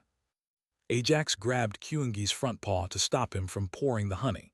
Why would you pour honey over it? Kyung. Why, it tastes good this way. No, that's too sweet. Kyung. Honey is supposed to be sweet. No, balance is important in everything. If one taste is too strong, it overshadows the others. Kyung. No, everything should be eaten with honey. Then let's ask Sejun Hyung to see who's right. Kyung. All right. Unable to agree, they decided to ask Sejun what was correct. And why worry about such things? Just eat it however you want to eat it. Here, is this okay? Sejun cut the pancake in half and placed it on their plates to mediate the fight. Kyung. Haha, it's delicious. Delicious. Thanks to that, Kyungi and Ajax enjoyed the pancakes their way. Meanwhile, Sejun kept making pancakes, and as the eating speed of Kyungi, Ajax, and Veronica slowed down. Should I try eating now? Sejun also sat down with a cup of coffee and a pancake he had set aside earlier. And, dunk! Sejun dipped the pancake in honey and ate it. I knew Sejun Hyung and I get along well. Ajax, who had been silently watching how Sejun ate, began eating his pancake again with a contented expression. After dinner, Ajax, please ask Kellyanum to get us the land deed for the White Tower's 83rd floor. Okay, got it. Ajax nodded earnestly at Sejun's words. Sejun sent Ajax to Kellyan to acquire the land deed for the White Tower. There were several methods, but none as easy and fast as this. Go, Ajax. Grandpa. Swoosh. Ajax energetically flew towards the fountain, calling for Kellyan. A little later, Sejun Hyung, I told grandfather to get us the land deed by tomorrow morning. Ajax returned after unilaterally declaring this to Kellyan. Good job, Sejun said, looking at the fountain, where only the statue of the white dragon seemed to have stopped alone. He must be hurrying his subordinates to acquire the land deed for the tower's 83rd floor. It should be fine, right? Thus, Sejun gave Kellyan an urgent mission through Ajax. Tab. You have obtained stamina corn seeds. Your job experience slightly increase. Your proficiency in seed harvesting LV8 has slightly increased. You need to use the seed harvesting skill 671,178 more times to complete the job quest. Sejun spent time harvesting corn until bedtime. And Kyung. Delicious. Tasty. Kyungi and Ajax were eating the corn kernels harvested by Sejun when Erlong. They fell asleep next to Sejun. Sejun, unaware of this, continued to harvest. You guys are sleeping. He belatedly put the two to bed. Are we all sleeping together tonight? Sejun lay down in the middle of the bed and fell asleep. Day 368 in the tower. Another day passed safely. White Tower. Great White Dragon Kellyan Mame commands. Find the land deed for the tower's 83rd floor by tomorrow morning. Yes. The 5 strong beings of the White Tower, upon receiving Kellyan's orders, began the search for the land deed of the tower's 83rd floor, cutting through the darkness without sleep. And, according to information, a merchant named Kaon purchased the land deed for the tower's 83rd floor a year ago. A clue to the elusive land deed of the tower's 83rd floor. Then let's go find Kaon. Yes. However, what Kaon has been missing for half a year. Kaon was already missing. What do we do? It's almost morning. With less than an hour left until morning, there wasn't enough time to track down Kaon. The countdown was approaching. The strong beings of the White Tower trembled in fear, thinking of the great white dragon's impending rage. The next morning. All right. Sejun woke up. Swoosh. Meow. After stretching and putting Theo on his lap. Kirorong. Ke Kirorong. Eralong. Pirorong. He left the animals snoring peacefully and marked the date on the wall before heading outside. And the agility carrot are grateful for the farmer's footsteps and lend their strength. The potential of the agility stat increases from 857 to 858. Sejun, walking through the farm, increased his potential. Then, Keikiek. A fire ant approached Sejun with a bold stride. You are. Sejun was startled to see the approaching fire ant. It was a fire ant that followed Sejun after you're afield, was used, changing its pheromones. Swoosh. The fire ant showed its back to Sejun, indicating it had something. I have an elixir. Whoosh. With overflowing confidence, the fire ant shot flames into the sky with its antennae. Are you that confident? Keikiek. Whoosh. The fire ant responded to Sejun's question by emitting stronger flames. Oh, is that so? Sejun looked at the elixir growing on the fire ant's back. A different appearance from other mushrooms, with thin orange stems numbering in the hundreds. What's this? Tab. Sejun, curious, harvested the elixir. Supreme elixir, cordyceps harvested. Your job experience points slightly increase. Your proficiency in harvesting LV, 8 slightly increases. You have gained 1,500 experience points. Experience points do not accumulate as the job quest has not been completed. Cordyceps. Sejun hurriedly checked the options. Supreme elixir, cordyceps. Cultivated by the tower farmer's tenant fire ant. Boasts excellent taste and fragrance. Consumption increases all stats by plus 20. Cultivator, Tower Farmer Park Sejun's tenant fire ant. Shelf life, 150 days. Grade A+. The fire ant had every reason to be confident. Oh, well done, fire ant. Sejun praised the fire ant, thinking that he should tame more fire ants. As Sejun harvested the cordyceps and returned home. Ajax, I'm sorry. We haven't found the land deed for the tower's 83rd floor yet. Kellyan spoke, avoiding Ajax's gaze. And? HMPH, I'm disappointed. I'm not talking to Grandpa anymore. Ajax turned his head away, showing his sulking side. I'm mad at Grandpa, after all the fuss I made in front of Sejun Hyung.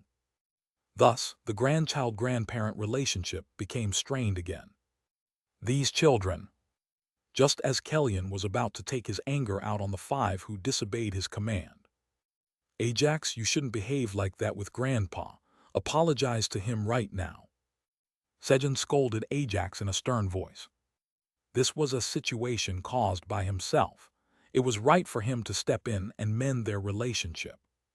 But I wanted to get the land deed for Hyung. Feeling wrong that Sejun wasn't taking his side, tears welled up in Ajax's eyes. I did it for Sejun Hyung. I know how you feel, Ajax, but you shouldn't act that way towards Grandpa. Go on, give him a hug. Okay, I'm sorry, Grandpa. Following Sejun's words, Ajax hugged Kellyan and apologized. Kellyan, I'm sorry. It was presumptuous of me to ask. Sejun also apologized to Kellyan, acknowledging his own part in the situation. No, it's fine. I'll keep looking for the land deed. Kellyan, energized by Ajax's hug, dismissed the matter nonchalantly. Thanks to that, the strong beings of the White Tower were able to avoid the wrath of the great white dragon. Thus, Sejun mediated a reconciliation between Kellyan and Ajax. All right, guys, we're about to leave, so hurry inside. Sejun said as he opened the void storage. It was to use the land deeds Theo had brought for the tower's 70th and 81st floors to harvest night sweet potatoes and the pair of strength and stamina. Hut got it, meow. Kyung. Got it. Okay, Hyung. Pio. Yes. As Theo, Kyungi, Ajax and Piat entered the void storage. Then I'll close the door. Sejun was about to close the door. When? Kaying. Where are you going? Take me with you. Thud thud. Fenrir hurried over. Having grown overnight, his stride had quickened. Our Blackie wants to go too. Kaying. If you go, who will protect me? Fenrir, biting Sejun's hem, showed his determination to go along. All right, let's go together. Click. Sejun picked up Fenrir and placed him inside the void storage. And, swoosh, Sejun disappeared as he unfolded the land deed for the tower's 70th floor. Chapter 316, It's Not Me. You have arrived at the 70th floor farm of the Black Tower. You have moved from the top floor, the 99th floor, to the 70th floor. You have descended 29 floors. Due to the effect of tidal, retrogressor, all stats increase by 29. Sejun arrived at the 70th floor. Yug. He hurriedly covered his nose due to the foul smell surrounding him. Why does it smell like poop? And then, this is. Sejun's eyes caught sight of ginkgo trees dyed in bright yellow. This place was a ginkgo tree farm.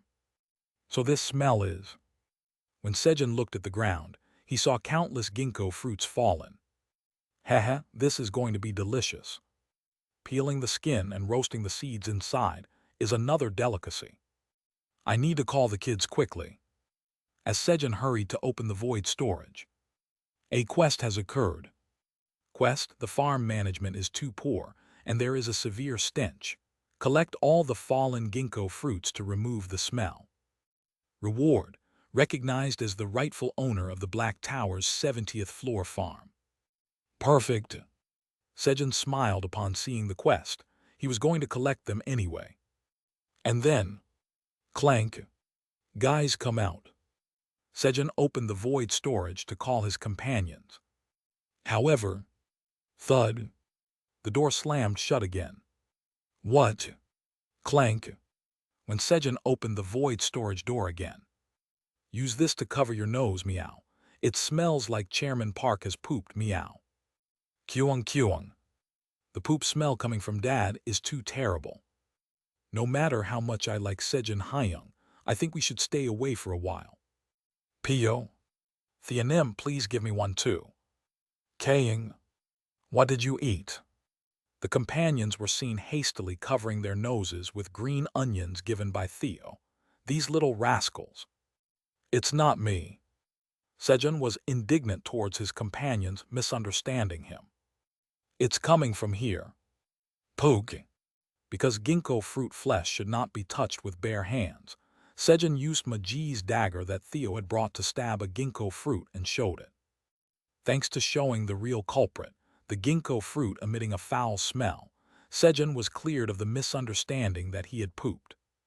But even though the misunderstanding was cleared, the companions who had covered their noses with green onions did not come out.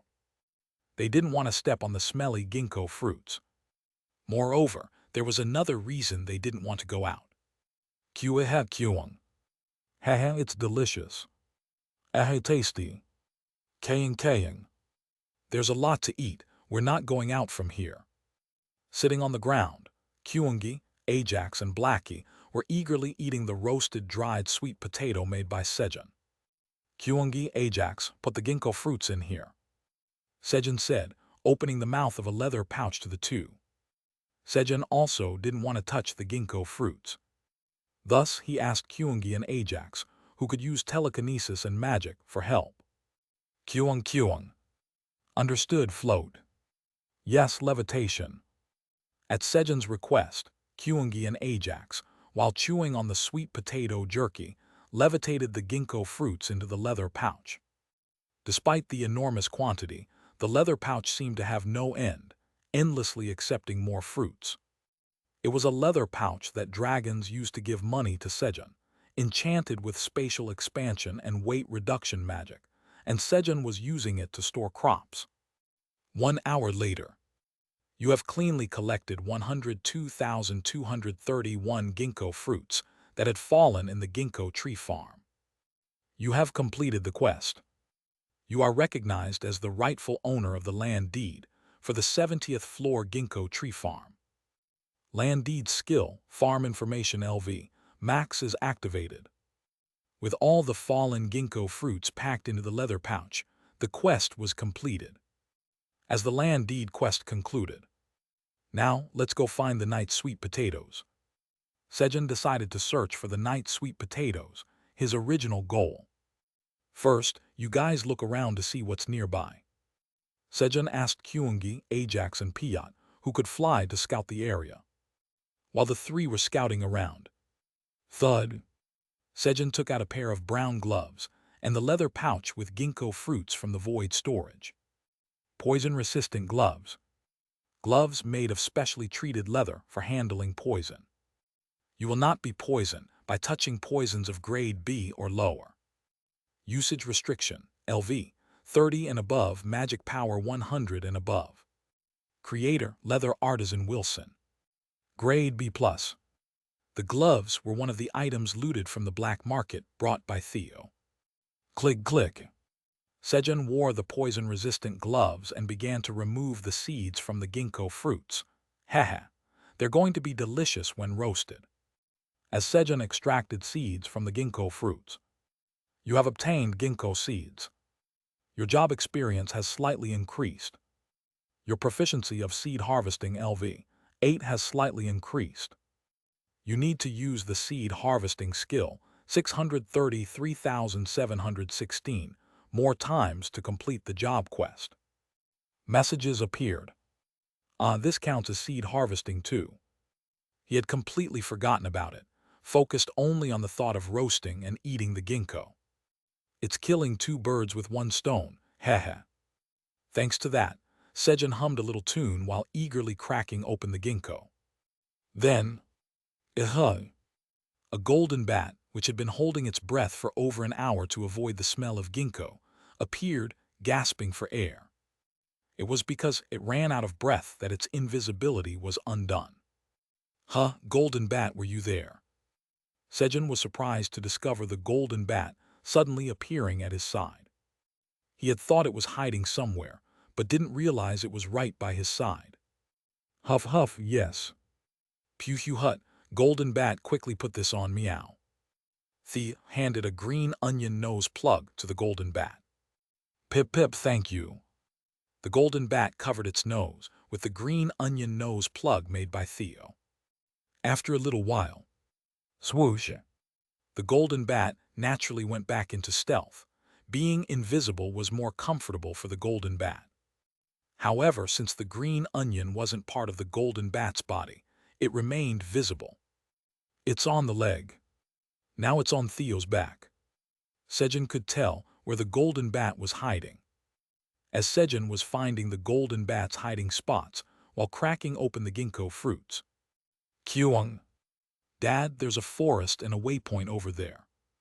Sejun Hyung, there's a rocky mountain over there. Pio. Sejunum, there's a lake over there. The three scouts returned. A forest, a rocky mountain, a lake. Let's go to the forest. Sejun decided. The forest seemed to be the environment most similar to where night sweet potatoes would grow, plus there was a waypoint. Pew hew hut, it's adventure time, meow. Theo, excited to explore a new place, hung onto Sejun's leg, raising his front paws and shouted. Thus, Sejun and his companions set off towards the forest. Upon arriving at the entrance of the forest, gurgle, Kyungi's belly clock, signaling lunchtime, rang. Let's take a break. Sejun hurriedly started a fire and began cooking. Today's dish was skewers. Now that they had ginkgo, Sejun planned to make ginkgo skewers and other skewers as well. Esok. Sejun prepared ginkgo skewers, rice cake skewers, fish skewers, and fruit skewers. Hehe, I wonder what expressions Kyungi and Ajax will have when they eat these. He took out a side dish container filled with sausage vegetable stir-fry from the void storage. And then, sug. He took out sausages from the container and alternately skewered them with rice cakes. It was a so tediok. As the skewers were ready, chug. Sejun placed the ginkgo skewers, rice cake skewers, fish skewers, and so tediok skewers on the fire to grill.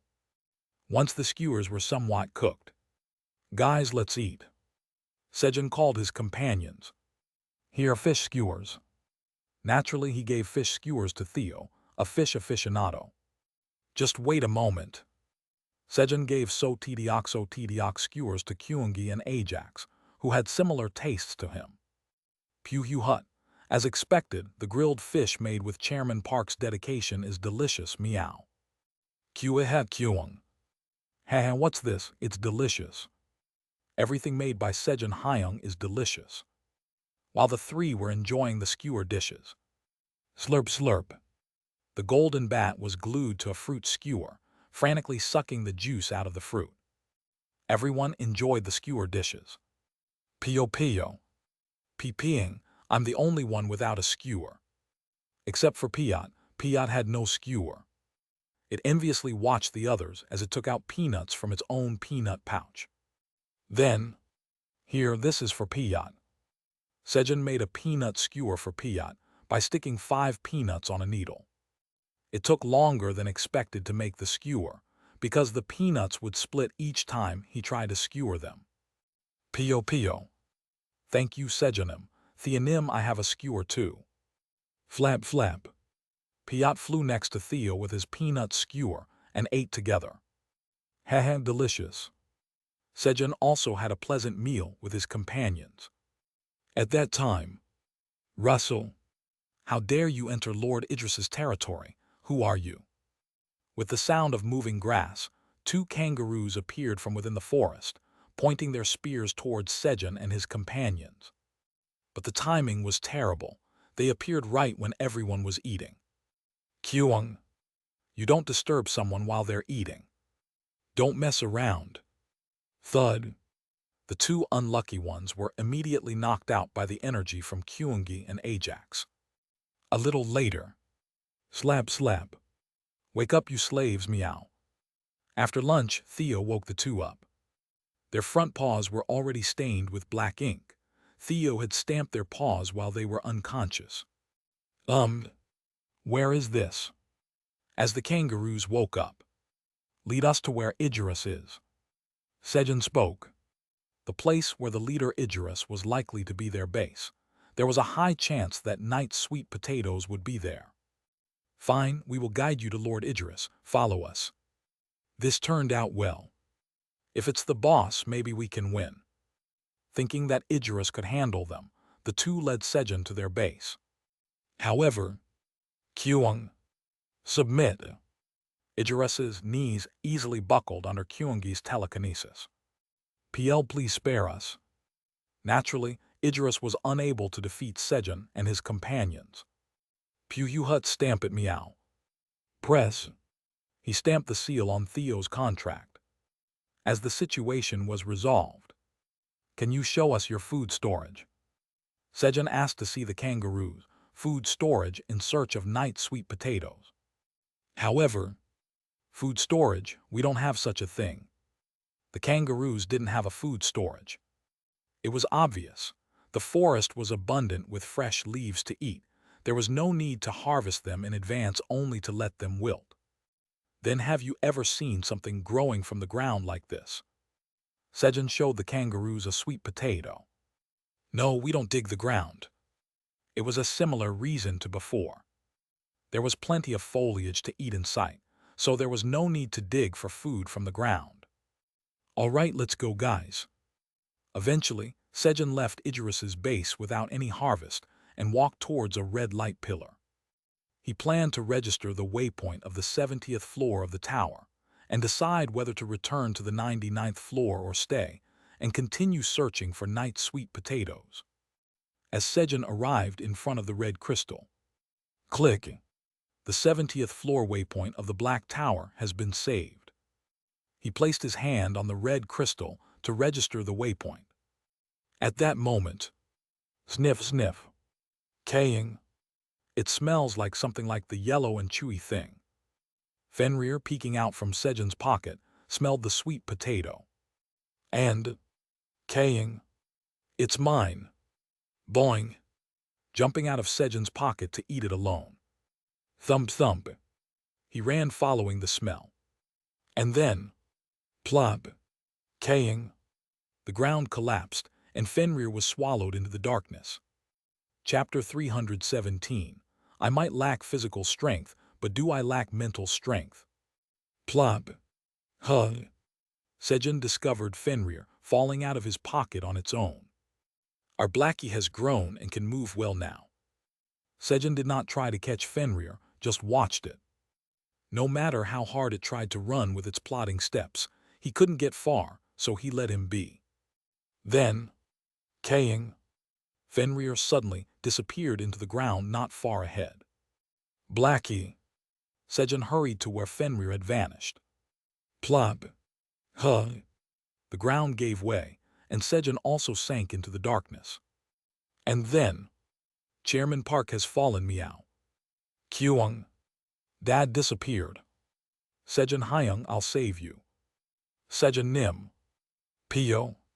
Sejunim, I'm on it. The group waiting in the void storage rushed towards where Sejun had disappeared. However, the ground that swallowed Sejun and Fenrir had already returned to normal. Dig the ground, meow. The group began to dig to find Sejun and Fenrir. Rolling. Thud. Fenrir, having rolled down the inclined cave for a while, landed on his back. A moment later, Kaying. Fenrir regained consciousness. Where is this? Fenrir looked around. But, Kaying, I can't see anything. He could barely see in front of him. Beyond that was pitch-black darkness. As Fenrir was looking around. Rolling. Thud. Sejun, like Fenrir, appeared next to him, having rolled down the cave. Kaying. You came too. Fenrir was so glad to see Sejun, he felt relieved. And then, Kaykincha, Kaykincha. He climbed eagerly onto the unconscious Sejun's chest and tab tab. Kaying. Wake up. He hit Sejun's face with its cute front paws to wake him up. Then, creeping. The darkness began to approach Sejun and Fenrir little by little. Kaying, Kaying. Don't come, don't touch him. Fenrir barked loudly at the darkness, threatening it. However, swoosh. The darkness kept approaching. Kaying. I said don't come closer. Fenrir launched itself at the darkness. Swoosh. And then Fenrir was swallowed by the darkness. Swoosh. So was Sejun. What's happening? Fenrir, swallowed by the darkness, looked around to understand the situation. But there was no difference from before. However, if there was one change. In spirit form. Fenrir was now in a spirit form. The darkness had separated Fenrir's spirit from its body. Then, step, step. I am the Night Walker, welcome to the world of the night. A darker being emerged from the black darkness. And then, become part of the night. As the Night Walker spoke, hundreds of thousands of hands emerged from the darkness to bind Fenrir. HMPH, ridiculous. I might lack physical strength, but do I lack mental strength? If you consider only mental strength, Fenrir was at a level where he could stand toe-to-toe with gods even at 10-1. Of course, Fenrir being the one. Boom! With just a slight increase in mental strength, the hands of darkness couldn't even approach Fenrir. However, what is this? Let go. It was different for Sejun. He was caught by 10 hands of darkness and dragged into the darkness. Sejun truly lacked both mental strength and physical strength, a true sunfish. Before long, Sejun was swallowed by the darkness, his voice no longer audible. How dare you? A lowly being like you dares to touch the one who feeds me. Angered by the attack on Sejun, Fenrir grew in size and became gigantic. This is the world of the spirit. For Fenrir, enlarging its body was an easy task if it wished so. Thus, Fenrir returned to its original form. I am Fenrir, the wolf that hunts gods. I command you to perish. Fenrir Nim, wait a moment. The Night Walker, realizing Fenrir's identity too late, called out to it but woo was drowned out by Fenrir's roar. Fenrirnum, why would you? We're on the same side. The Night Walker sent a look of injustice towards Fenrir as it vanished. HMPH, dares to touch people when you are not even worth a bite. Fenrir, completely unaware it had committed team kill. Come out. Fenrir retrieved Sejun from the darkness that had swallowed him. As the Night Walker, tasked with sealing the night by destruction, disappeared. Swoosh. The night, sealed by the Night Walker, was released, and the darkness of the cave began to fade away. Kiruang. Kirorong. As their separated spirits returned to their bodies, Sejun and Fenrir fell into a deep sleep. A while later, boom! The ceiling broke and Theo, Kyungi, Ajax, the Golden Bat, and Piat, who had dug down into the earth, appeared. Chairman Park, wake up, meow. Press. Discovering Sejun lying on the ground, Theo rubbed Sejun's face with healing energy. Then, Sejun regained consciousness and opened his eyes. Chairman Park, are you okay, meow? Yeah, I'm fine, but why am I here? I was chasing Blackie when the ground gave way. Where's Blackie? Sejun hurriedly looked for Fenrir. And then, Kirorong. He found Fenrir, lying on its back on top of him, peacefully sleeping in a relaxed position. Click. Sejun carefully picked up Fenrir and put it back in his pocket. What a good boy. Before regaining consciousness, Sejun had a terrifying nightmare. Countless hands emerged from the darkness, dragging him into the abyss. He struggled but couldn't break free. As he was being pulled into the darkness, thinking of death, Blackie saved me. It was a dream, but it felt so real, though the sunfish Fenrir saving him was unlikely. Still, Sejun was proud of the dream figure that protected him. I'll give Blackie some dried sweet potato snacks when it wakes up. Just as Sejun thought, he hadn't really been in danger, but had a frightening dream. Kyung. Dad, there are sweet potatoes here. Kyungi called out to Sejun. Sweet potatoes. Following Kyungi's call, Sejun got up and looked around. Real sweet potatoes. The cave was filled with sweet potato vines, covering the walls and ceiling. And then, crack, as Sejun pulled on the vine to harvest the sweet potatoes. You have harvested 30 night sweet potatoes. Your job experience has slightly increased. Your proficiency in harvesting LV8 has slightly increased. You gained 2100 experience points. Experience points do not accumulate as the job quest has not been completed. Messages appeared. Have found them, night sweet potatoes. Sejun laughed as he checked the options for the night sweet potatoes. Night sweet potato. A sweet potato grown inside the tower. It is tasty as it has absorbed enough nutrients. It has a characteristic of growing only at night. Consumption helps you sleep well, and during sleep, one of the stats among strength, stamina, agility, magic power randomly increases by 3. Grower Tower Farmer Park Sejun. Expiration date, 150 days. Grade A. Although it had nothing to do with the power of darkness Sejun was looking for, the options were better than expected, except for one thing. Has a characteristic of growing only at night. Are they called night sweet potatoes because they grow at night, but there's no night in the Black Tower? How did these grow then? As Sejun was puzzled, you have achieved the great feat of restoring the night to the Black Tower. As a reward for the great achievement, you have obtained the title, the one who restored the night. As a reward for the great achievement, all stats increase by 100.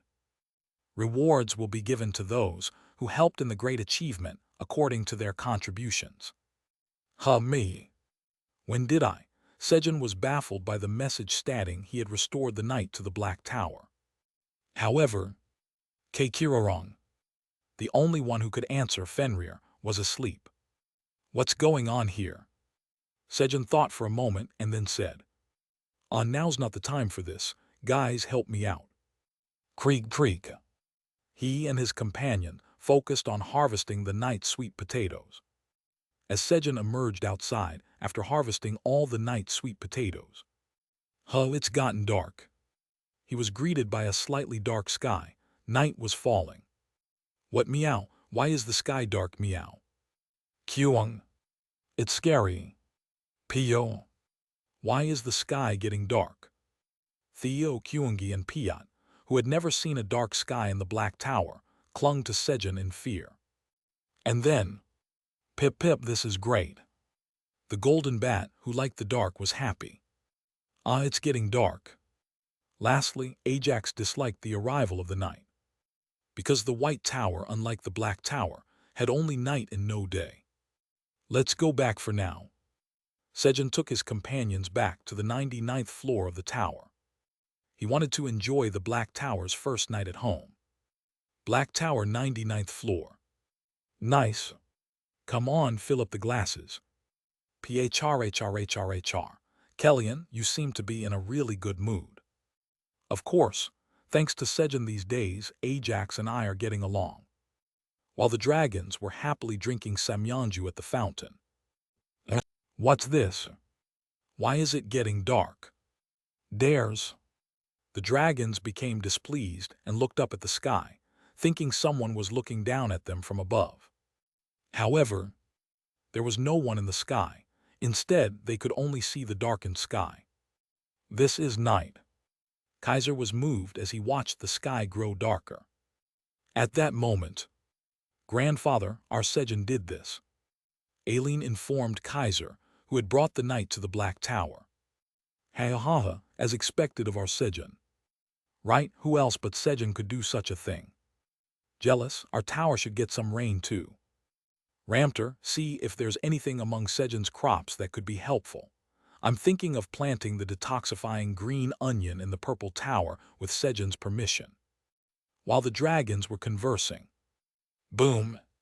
Sejun appeared in the distance, riding on Torion. A moment later. Praised again. Sejun, having received immense affection from Kaiser, smiled smugly. His arms were full of scales and claws, gifts from Kaiser for bringing back the night. But, is this really okay? Sejun, who didn't know exactly what he had done, yet everyone said he had restored the night. Just enjoy it, Sejun laughed and went to the yard in front of his house. And then, Crag. He continued to enlarge the protective tree shield by infusing it with mana. Vice Chairman Theo cut it. Puhut understood meow. He had Theo cut it, though it was made from the world tree and was tough. Swoosh swoosh. It was easily cut by Theo's dragon claws. Kyungi and Ajax stacked the wood. Kyung. Understood. Okay, Hyung. He had them stack the wood Theo had cut. Once the wood was piled high. Snap. Sejun snapped his fingers, creating a flame and lighting the wood on fire. A campfire is perfect for a dark night. Crackle. Listening to the sound of the wood burning, Sejun wrapped sweet potatoes and potatoes in foil and tossed them into the fire, making roasted sweet potatoes and potatoes. Sejun put in 2 types of sweet potatoes, golden sweet potatoes and the night sweet potatoes harvested today. While the roasted sweet potatoes and potatoes were cooking, the fire blazed more fiercely, and conversely, the sky grew even darker. And the companions sat around the campfire. Kyung. It really tastes amazing when eaten like this. Really? I'm looking forward to it. Me too. Ajax and Veronica swallowed their saliva as they listened to Kyungi's explanation. Pio. PFFT, this is how you make fire peanuts. Piat skewered raw peanuts and roasted them over the fire. Nice meow. Theo, lounging lazily on Sejun's lap and basking in the warmth of the fire. Keikirorong. Fenrir still sleeping in Sejun's pocket. This is nice. Sejun watched his companions contentedly, enjoying a peaceful time when night has fallen. Title, the one who restored the night, is activated. All stats increase by 20% during the night. Night had come to the Black Tower for the first time. Chapter 318, Sweet Revenge. Thud. As Sejun took a roasted sweet potato from the bonfire and pierced it with chopsticks. Swoosh. The chopsticks smoothly pierced through to the other side without any resistance. It was fully cooked. Guys, you can eat now. Kyung. Got it. Kyungi energetically responded to Sejun's words. Kyung. Ajax and Veronica each take one roasted sweet potato and potato. Okay. Yes. Kyungi made Ajax and Veronica hurriedly take one roasted sweet potato and one roasted potato from the bonfire. And then, Kyung. Now, Kyungi will teach you the delicious way to eat roasted sweet potatoes and potatoes. Got it. We were waiting for this. Ajax and Veronica intently watched the demonstration by Kyungi, the eating master. Meanwhile, click. Sejun also peeled the sweet potato he had pierced earlier with chopsticks. The steamy, radiant yellow roasted sweet potato was revealed. Hata. Sejun cooled the sweet potato with his breath. Chomp. And took a big bite. As the yellow chunk entered his mouth, a rich sweetness filled his mouth along with the heat. Haha, delicious. Sejun quickly finished one roasted sweet potato. Rustle. He then searched inside the bonfire for a new target. Click. He took out a roasted sweet potato that somehow looked more tasty. It felt firmer than the earlier sweet potato. It was a night sweet potato. It's the night sweet potato. This is going to be all right. He remembered something, suddenly getting up. Clang. He hurriedly opened the void storage and took out milk. Heh, finally I'm eating sweet potatoes with milk. Pew Hut, Chairman Park, it's all thanks to me, meow. Theo didn't miss the chance to claim his contribution to Sejun. Then it's all thanks to Vice Chairman Theo, heh. Sejun petted Theo's head, praising him for his good deed. Pew Hut. Pleased, Theo quietly hugged Sejun's leg. And then, guys, try eating this together. Splash. As Sejun poured milk into a cup, calling Kyungi, Ajax, and Veronica. If Dad says to eat it together, we must try it. Kyungi, who was demonstrating to Ajax and Veronica, rushed over first. What? You are going to teach us how to eat it deliciously. That's right, the teacher still has a lot to learn. Though this tarnished the reputation of the eating master. Gulp gulp. Kyung. Haha, eating roasted sweet potatoes and then drinking this is heavenly. Kyungi didn't care about such trivial matters, as long as there was something delicious to eat. Haha, as expected, our Kyungi knows how to eat. After Sejun took a bite of the roasted sweet potato. Gulp gulp. He drank the milk. The milk seeped into the fluffy night sweet potato, cooling down its heat and making it moist. At the same time, the sweetness of the sweet potato and the creaminess of the milk mixed together, enriching and softening the flavor. As Sejun and Kyungi enjoyed the night sweet potato and milk. Gulp. Gulp. Sejun Hyung, me too. Sejun and me too. Ajax and Veronica, who had been watching, hurriedly came over to Sejun to get some milk. Then, kaying. That smells delicious, yellow and chewy. Fenrir, awakened by the smell of the roasted sweet potato. Poppy. Jumped out of Sejun's pocket and landed on the table. Clicking. And sat in front of Sejun, give me some. And then, kaying. You saw how I, the great wolf Fenrir, saved you, right? I'll become even stronger once I recover my strength, so keep protecting me. Fenrir bragged to Sejun about having saved him. Serve me well from now on. However, Sejun thought of Fenrir's feat as just a dream.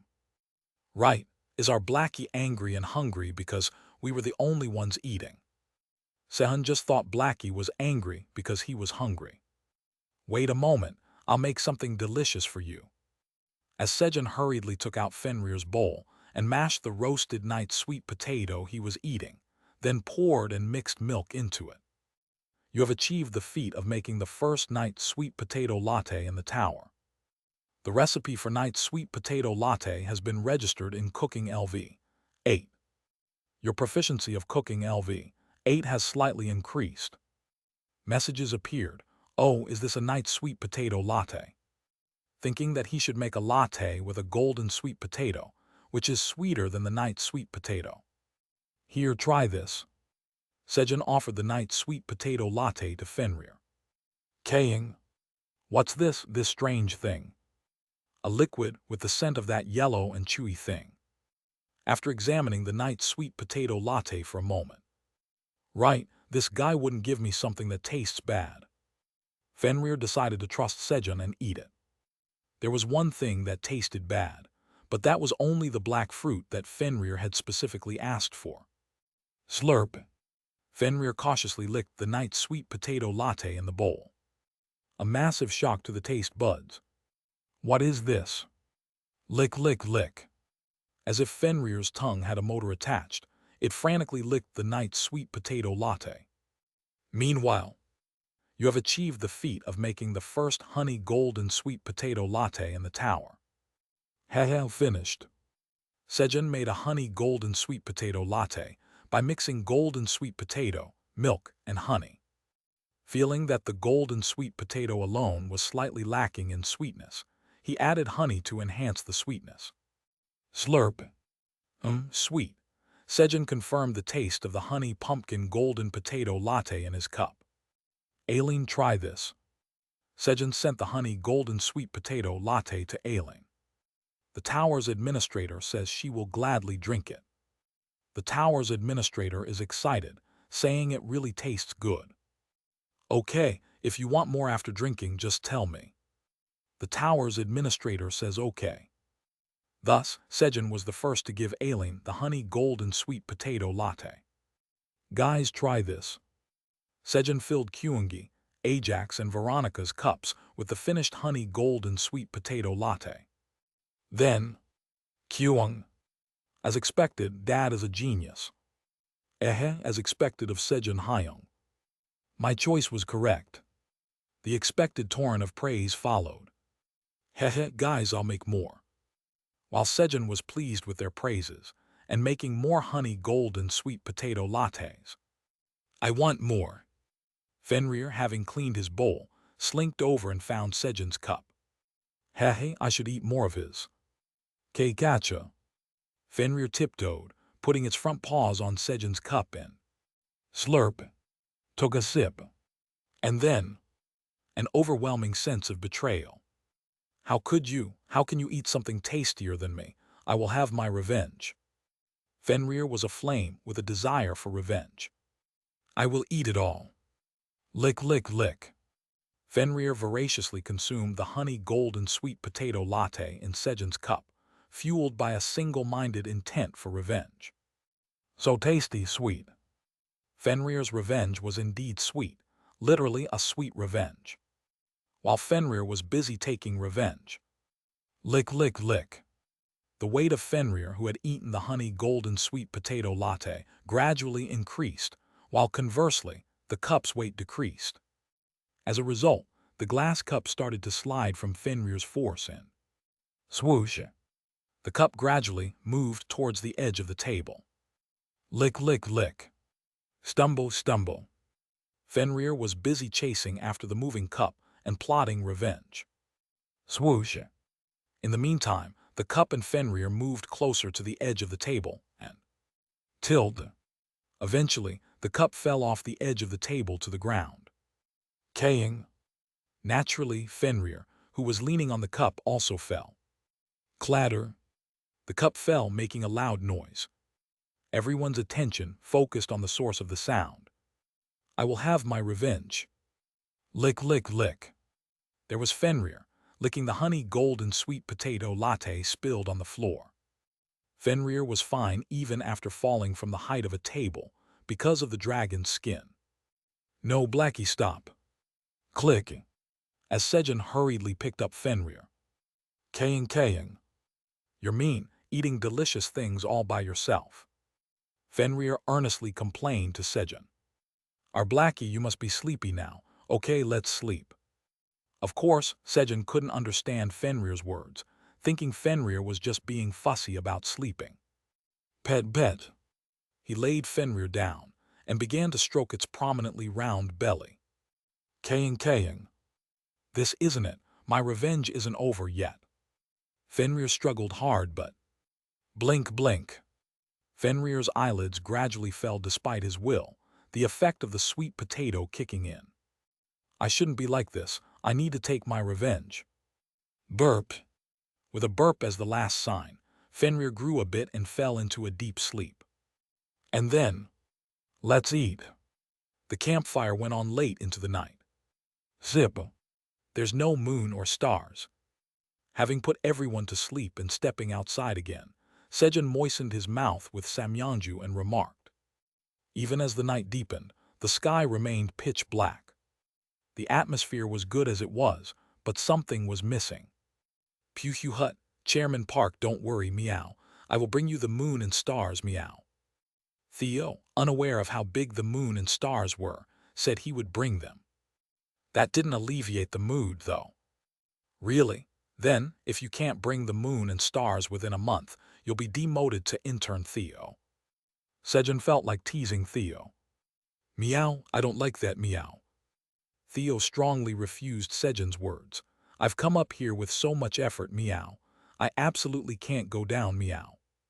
Haha, I'm just kidding. Meow, even as a joke, don't say such things, meow. Theo's voice became a bit prickly, perhaps feeling offended. Got it. Pet. As Sejun spoke and stroked Theo's belly. Flop. Theo lay down, exposing his belly. Pew hut. There was nothing easier for Sejun than cheering up Theo. As the night deepened, and he petted Theo's belly. Snore. Gorarung. Sejun and Theo fell asleep outside. The next morning, Sejun woke up feeling the dazzle of sunlight on his eyes. I slept well. Sleeping outside, it was usually hard to sleep deeply because of the light, but with the creation of the night, he was able to sleep deeply. Thus, Sejun had a good sleep and got up. He walked around the farm and let the crops hear his footsteps today as well. And on his way back home, Grandpa, did you find it today?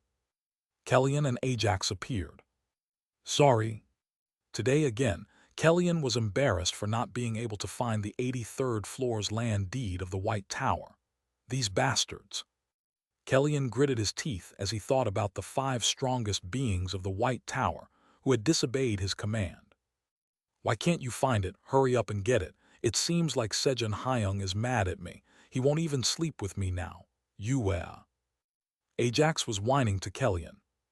It seemed he thought that Sejun not sleeping at home yesterday was because of him. Don't worry, this old man will definitely get it for you. Grandpa, please hurry up and find the 83rd floor land deed. I want to sleep with Sejun Hyung. Ajax, wanting so badly to sleep with Sejun, even resorted to using formal speech, which he normally found awkward. Leave it all to this old man. Ajax's effort touched Kellyan. And then, what should I do? Tyr, looking at Kellyan, had a troubled expression. He had looked through the land deeds he had collected in the past, just in case. And it turned out, he had the 83rd floor land deed of the White Tower. However, he couldn't deliver it directly to Kellyan. If other dragons found out he was collecting land deeds from other towers, he could be banished from the Black Tower. Then, on if it's that guy. Tyr smiled as he saw Theo hanging around Sejun's legs. If it's left in front of Theo, surely Theo would pick up the 83rd floor land deed of the White Tower and bring it to Sejun. Since Theo often picks up unusual things, No one would suspect him if he brought back the 83rd floor land deed of the White Tower. Good. Tyr waited for Theo to wander off, planning to casually drop it in front of him. However, don't you ever go to the bathroom. Theo didn't leave Sejun's knee for even a moment. Chapter 319, Unlocking the Mental Strength Stat. MMMM. After a simple breakfast, Sejun sat blankly. Puhuhut. Kuiha. Ehi. He. Next to Sejun, Theo, Kyungi, Ajax, and Flamey took their places. Pad. Receiving Sejun's strokes. Ihi, it's my turn now. It's my turn now.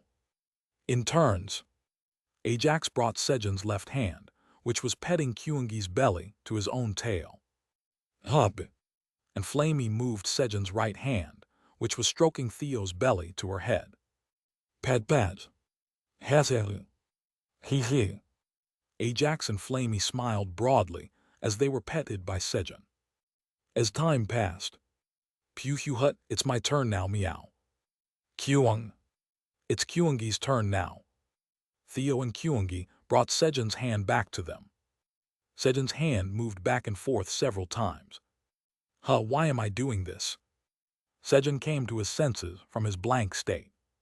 And then, swoosh, as Sejun's hand stopped momentarily. MMMM. Sejun's consciousness became increasingly distant. He felt strangely empty and lacked motivation. Chairman Park, move your hand, meow. Kyung. Kyungi still wants more. Pad. Theo and Kyungi forcibly moved Sejun's hand to pet their bellies. As his hand moved, Sejun regained his consciousness. Yesterday, Sejun almost had his mind destroyed by a Nightwalker. Although Fenrir had quickly saved him, Sejun's soul was wounded in the process. And through that injury, his soul was dispersing. Sejun's soul continued to scatter since yesterday. By morning, Sejun's soul condition worsened, but fortunately, petting the four with strong mental strength was healing his soul's wounds. The energy emitted from the souls of the four flowed towards Sejun's soul, replenishing it as they were petted. Pad. By the time Sejun had been patting the four well past lunchtime. The wounds in your soul have been healed. Talent, the soul that healed its wounds, awakens. A message appeared in front of Sejun, indicating that a talent had awakened. I had a wound in my soul. Sejun was surprised by the message. He realized that the lethargy that had suddenly dominated his whole body had greatly disappeared. Have I been weak lately? Judging from the nightmare last night, my body must have weakened. I need to eat something nutritious today, but what kind of talent is it? Sejun thought about eating something good for his body as he checked the talent. Talent, the soul that healed its wounds. A talent that can only be possessed by those who have been wounded in the soul and healed. The special stat mental strength is unlocked. Mental strength plus 10. Mental strength potential plus 500. Your mental strength will increase by 1 every time you do something that enriches the soul. Mental strength has been unlocked. When Sejun checked his stats. Stats: strength 921 943, stamina 1319 1396, agility 929 958, magic power 1323 2279, mental strength 10 500. The mental strength stat was added as described. But what do I use mental strength for? Pad. As Sejun was curiously petting Ajax and Flamey. Sejun Hyung, you got the mental strength stat. Let me tell you what mental strength stat is. It's... Ajax explained with pride. And then... So, adults said it's a good stat to have. Yes, they said it's good but hard to explain in words. It's not some kind of energy supplement, and it's good but indescribable in words. I'll have to ask Kaisernim later. He wanted to ask right away, but... Sparkle. I told Sejun Hyung about it. Ajax was proud to have shared something with Sejun, so he couldn't just ask. Then, rumble. Kyungi's belly clock, signaling dinner, loudly rang. Oh, it's already evening. Looking at the slightly darkened sky, Sejun realized why Kyungi's belly clock sounded louder than usual. Because they hadn't eaten lunch. Are you hungry? Kids, could you catch some seafood from the pond for me?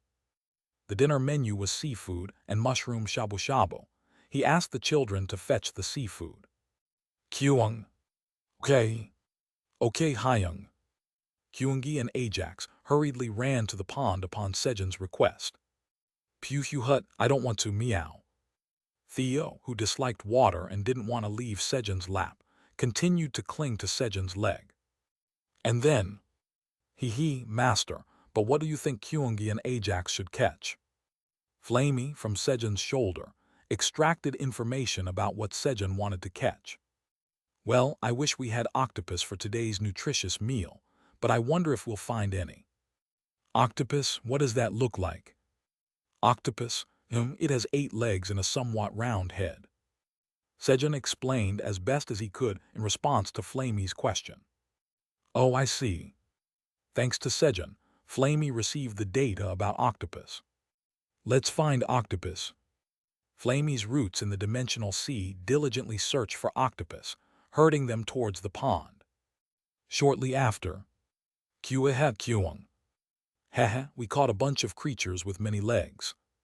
Sejun Hyung will like this, right? Squirm, squirm. Kyungi and Ajax emerged from the pond, arms full of the octopuses sent by Flamey. And then, boom! Attached to their waists by one of its legs, a giant octopus was dragged up. Bastards, how dare you treat me like this? Instead of an octopus, a fragment of the 6th seed of the Apostles of Destruction, the monstrous kraken, devourer of the sea, was dragged up. They brought it alive because it turns into coins when killed. Of course, they tied the remaining 6 legs tightly to prevent it from moving. Unfortunately, the kraken also had 8 legs. Kyung. But is this really a nutritious meal? If Sejun Hyung said so, it must be right. The two were doubtful if it was okay to eat an apostle of destruction, but if Sejun said it was nutritious, then it was. Of course, Sejun had never thought they would bring up a kraken. This stubborn guy really doesn't want to leave Sejun. Tyr, who had been watching Theo all day, to naturally pass on the deed to the 83rd floor of the White Tower. However, Theo never left Sejun's side, sticking to him like glue. Just when Tyr's patience was nearly exhausted. What's this energy? Tyr felt the energy of destruction, the audacity of the power of destruction. Tyr hurriedly flew towards the source of the destructive energy. How dare an apostle of destruction show itself here? Kids, I'll save you.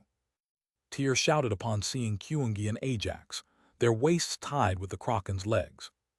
To Tyr, it looked as if Kyungi and Ajax were being taken away by the kraken. And then, melt. Swoosh. Tyr melted the kraken. Come back. Of course, he absorbed the poison back into his body, making sure to clean up properly. He didn't want Sejun to get poisoned. Clang. The kraken turned into 10 gray coins. Quyang. Dad, the nutritious meal disappeared. Sejun Hyung, I was going to give it to you. Kyungi and Ajax burst into tears over the disappearance of the kraken they had worked hard to bring. Why is our Kyungi crying? Made my grandson cry. Sejun and Kellyan hurried over upon hearing their crying. As a result, Tyr found himself having to explain the situation to the 4, even though he had done nothing wrong. Hulla Kraken. An apostle of destruction. Upon Tyr's explanation, Sejun and Kellyan looked towards Kyungi and Ajax. Then, Kyung. Dad wanted to eat a nutritious meal with an octopus that has 8 legs and a round head, so we caught it. Yeah, Sejun Hyung wanted to eat octopus as a nutritious meal. The two earnestly explained why they had caught the kraken. However, who told you guys I wanted to eat octopus as a nutritious meal? In their heightened emotion, they ended up revealing more than they should have. At that moment, I happened to hear it on my way and informed the 2 of them. Veronica emerged from the pond and responded. "Oh, Veronica, were you at the pond too?" "Yes, I suddenly wanted to swim." Veronica, who had been connecting the area where the Ents were to the pond under Flamey's orders. "Veronica, hurry to the pond and relay what I said to Master Sejun." "Yes, glorious moonlight slash." Kwang. Following Flamey's orders, she quickly connected the tunnel and came up to the pond. Thanks to her, Flamey's identity was protected. "Let's go have dinner now." Sejun went to the kitchen with Kyungi and Ajax to prepare for dinner. Swiftly preparing the shabu-shabu broth he had prepared in advance and quickly handling the octopus. TL. If you are wondering where the octopus came from, they caught multiple creatures, not just a kraken, as mentioned by them initially when they came out of the pond. Waririra. He added the octopus and various mushrooms to the broth. A moment later, you have achieved the feat of making the first ever energizing octopus mushroom shabu-shabu in the tower. The recipe for energizing octopus mushroom shabu-shabu is registered at Cooking LV 8. Your proficiency in Cooking LV 8 has slightly increased. A message appeared indicating the completion of the dish. "Let's eat, dip it in here." As Sejun took out soy sauce. "Kyung, thank you for the food." "Hyung Nim, thank you for the meal." "Thank you for the meal." Kyungi, Ajax, and Veronica began to eat the octopus and mushrooms, dipping them in soy sauce. "And then, you guys eat too." Sejun took care of Theo, Piat, and Blackie's meals, providing churu, peanuts, and dried sweet potatoes. Sejun also enjoyed the shabu-shabu, picking out octopus and mushrooms. As expected, the octopus was chewy and delicious.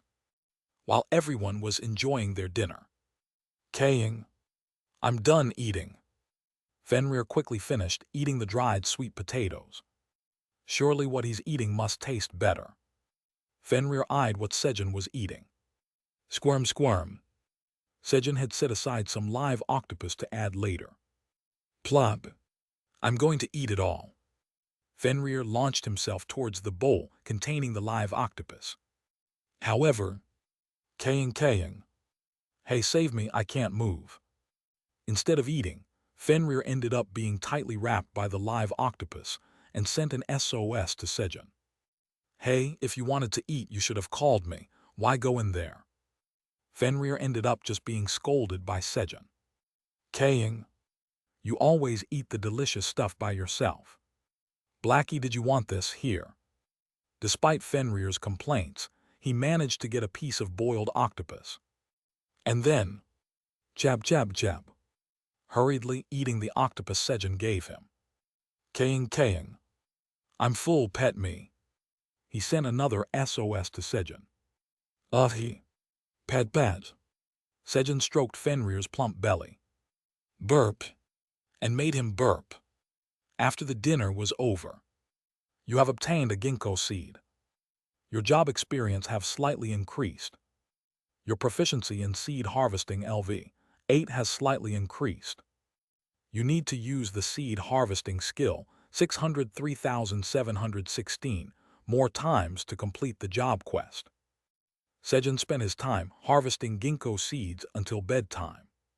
Crackle. Under the night sky, in front of a campfire. Sejun was busy harvesting ginkgo for a while like that. I did quite a lot. Seeing the pile of peeled ginkgo that had accumulated before he knew it, he felt good. It was rewarding. Then, your soul feels fulfilled. Your mental strength increases by 1. His mental strength increased by 1 along with the message. Since they say it's good to have it high.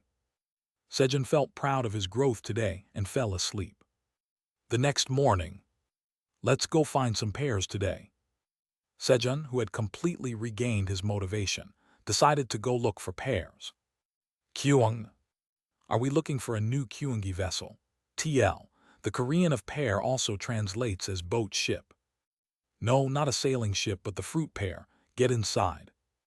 After sending his companions into the void storage. Swoosh. He unfolded the land deed for the 81st floor of the Black Tower and disappeared from his spot. TL note, the new stat, called Chungxinjia, Enus, mental strength, if we take it in gaming terms, translates to the spirit stat like the one in WoW W. Chapter 320, Harvesting Pears. You have arrived at the 81st floor of the Black Tower. You have moved from the top floor, the 99th floor of the tower, to the 81st floor. You have descended 18 floors. Due to the effect of the title, Retrogressor, all stats have increased by 18. Sejun arrived at the 81st floor. Splash! The first thing to greet Sejun was an enormous amount of water. Huh! Sejun was taken aback by the unexpected surrounding environment. Gulp! And unknowingly swallowed the water that flowed into his mouth. Then, a quest has occurred. The quest message appeared, but he couldn't catch his breath. Breathing came first. There was no time to check the message. Sejun hurriedly surfaced for air. 15 meters to the surface. The water was quite deep, but swish, swish, swish. With just 3 kicks, Sejun reached the surface. For advanced swimmer Park Sejun, this was nothing. Of course, it was more about the strength stat than his swimming skills. Considering his strength stat was nearly approaching 1,000, it was questionable whether he really belonged in the advanced swimming class. Puha! Having surfaced, Sejun took a deep breath. Clink! While catching his breath on the surface, he summoned the void storage and opened its door. And then, Chairman Park, I missed you, meow. The moment the door opened, Theo flew towards Sejun's face. Hey Arg! Hut, that tickles meow. Theo unintentionally received a belly fart from Sejun. Grab! You little! Sejun grabbed the scruff of Theo's neck, who was squirming from the tickling. Splash! Meow! Used him as a makeshift tube, dunking him in the water. Thanks to Theo's water affinity talent used for waterproofing, he floated well on the surface. Swish! Chairman Park, why is it like this here, meow? Theo turned his body around on the water, showing his stomach to Sejun, and asked. He looked like an otter. I don't know, let's find out now. Sejun answered and checked the message he hadn't been able to read due to breathlessness. Quest, for unknown reasons, the surrounding river has overflowed, flooding the farm and turning it into a lake. Restore the flooded farm to its original state within 1 week. Reward, recognized as the rightful owner of the 81st floor farm of the Black Tower. Failure, the pear tree farm will disappear. Unknown reasons. This is somewhat like that. There's probably a huge force behind this. But how do we drain the water in a week? For a moment, Sejun's mind wandered, trying to figure out how to drain the lake. Then, boom! Suddenly, a giant boat was thrown into the water from the void storage. Kyung!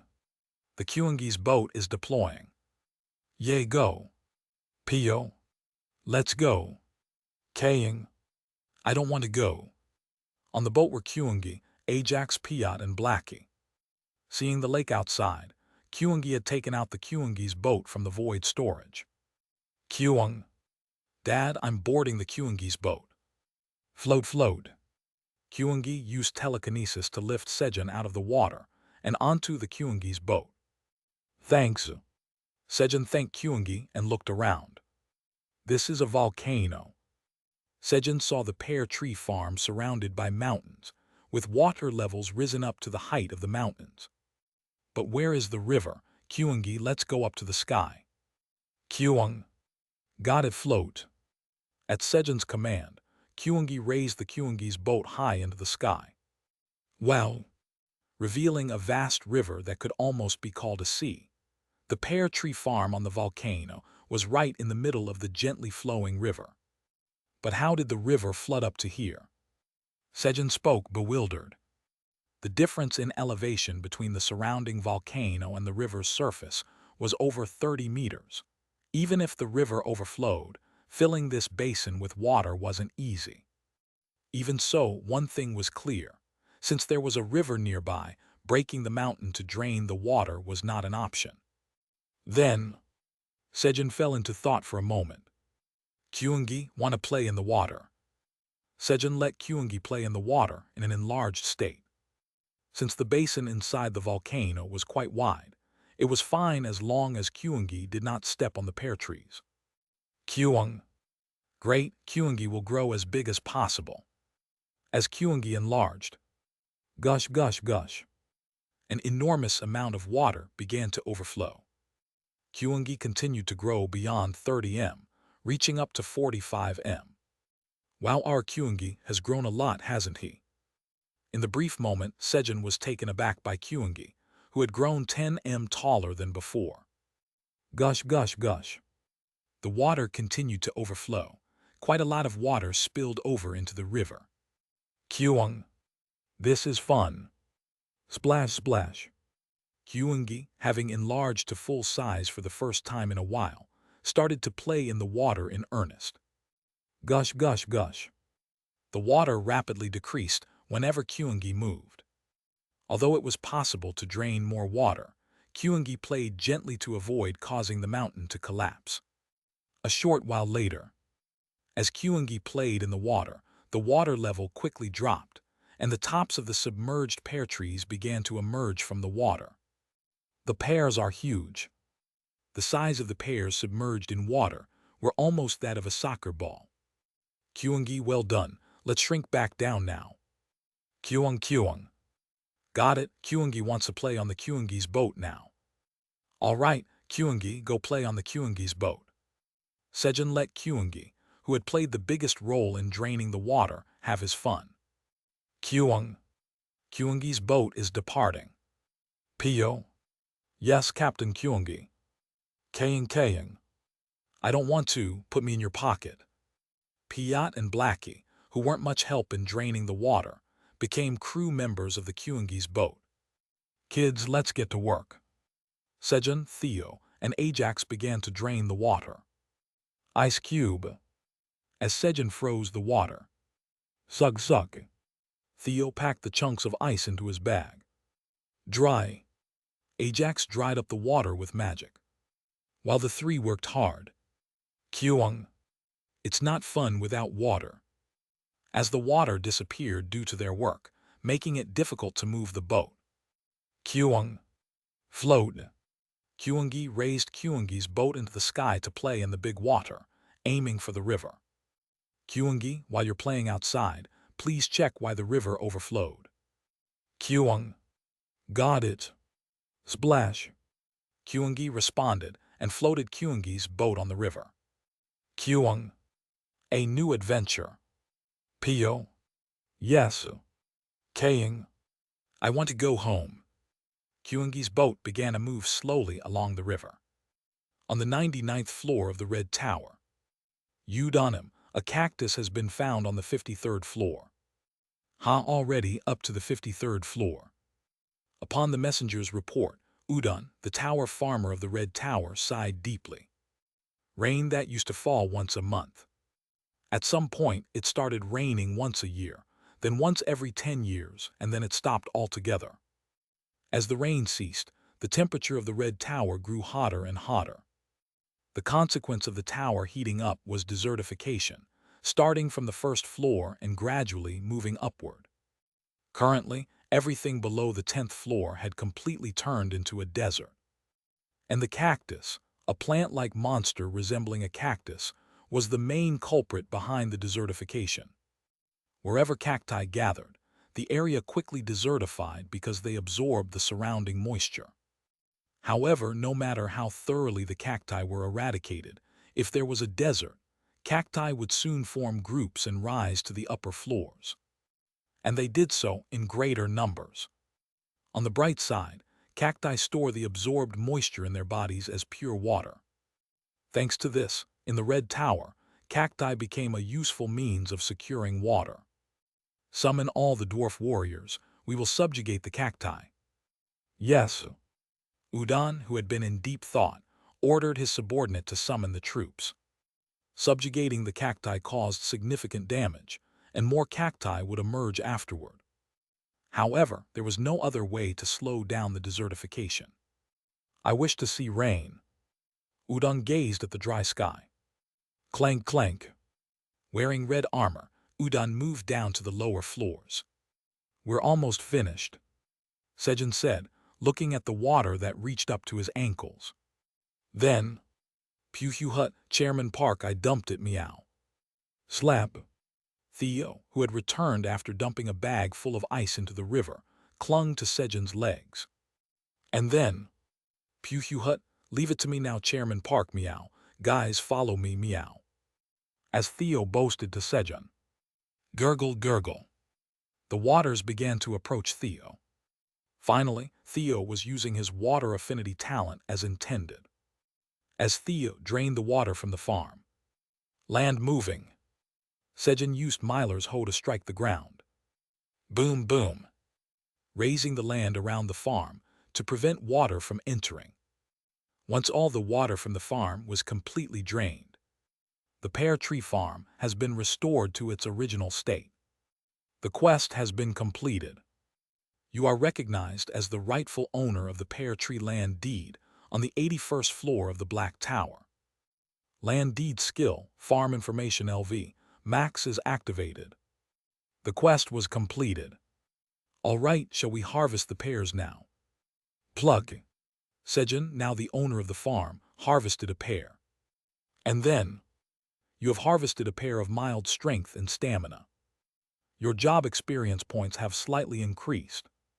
Your proficiency in harvesting LV 8 has slightly increased.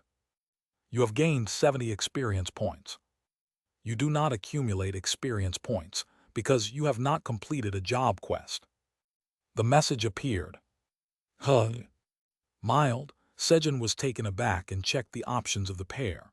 After all the effort to drain the water, it would have been a complete waste if the taste was bland. Pear of mild strength and stamina. A pear produced by a pear tree grown inside the tower, which absorbed sufficient nutrients. The pear became bland and enlarged after absorbing a lot of water when submerged. If left in a dry place to evaporate 10 L of moisture, it will return to its original size and regain its taste. Consumption increases strength and stamina by 1 each. Cultivator, Tower Farmer Park, Sejun. Expiration date, 150 days. Grade A. Phew, that's a relief. Sejun sighed in relief after reading the description. Fortunately, there was a way to make the pear tasty again. Let's harvest them first. Ajax, help me. Sure, Hyung. While Sejun and Ajax were harvesting pears. Thump. Kyungi's boat, moving along the river, collided with a giant tree root. Kyung. Flamey Nuna, were you here too? It was Flamey. Yes, Sejun Nim was looking for pears here. Kyung. Yes, but Flamey Nuna, do you know why the river overflowed? Kyungi asked Flamey about the reason for the river's overflow. Overflow, why would that? Kyung. Dad wants to know what caused the pear tree farm to be submerged. Master Sejun wants to know. What do I do? Flamey was panicked by Kyungi's response. It was natural because Flamey was the one who caused the river to overflow. Moving her roots had caused the river to overflow. Flamey was the culprit behind submerging the pear tree farm. If Master Sejun finds out, he will hate me. What should I do? Flamey fell into worry. Then, Flamey hastily snatched up a giant monster that was passing by near her roots. And then, I know who did it. Kyung. Who is it? This guy. Flamey showed Kyungi the creature she had just caught with her roots. Fiend, do you know who I am? I am the apostle of. Kyungi, who had been thoroughly educated by Ajax and others yesterday that apostles of destruction must be eliminated on sight. Kyung. It's a bad guy. Bang. Kyungi attacked the apostle of destruction immediately. Clang. And the apostle of destruction, Leviathan, the serpent that summons tsunamis, one of the 12 seats of destruction, disappeared, leaving behind 7 green coins. Kyueha Kyung. Hehe, Kyungi has solved the case. Kyungi, having removed the cause of the flood, beamed with the thought of boasting to Sejun. Right, good job, Kyungi. But you can't tell Master Sejun that you saw me, okay? Kyung. Got it, then I'll be going back. Kyungi navigated Kyungi's boat upstream with telekinesis. Thanks to this, Flamey managed not to reveal her size to Sejun today as well.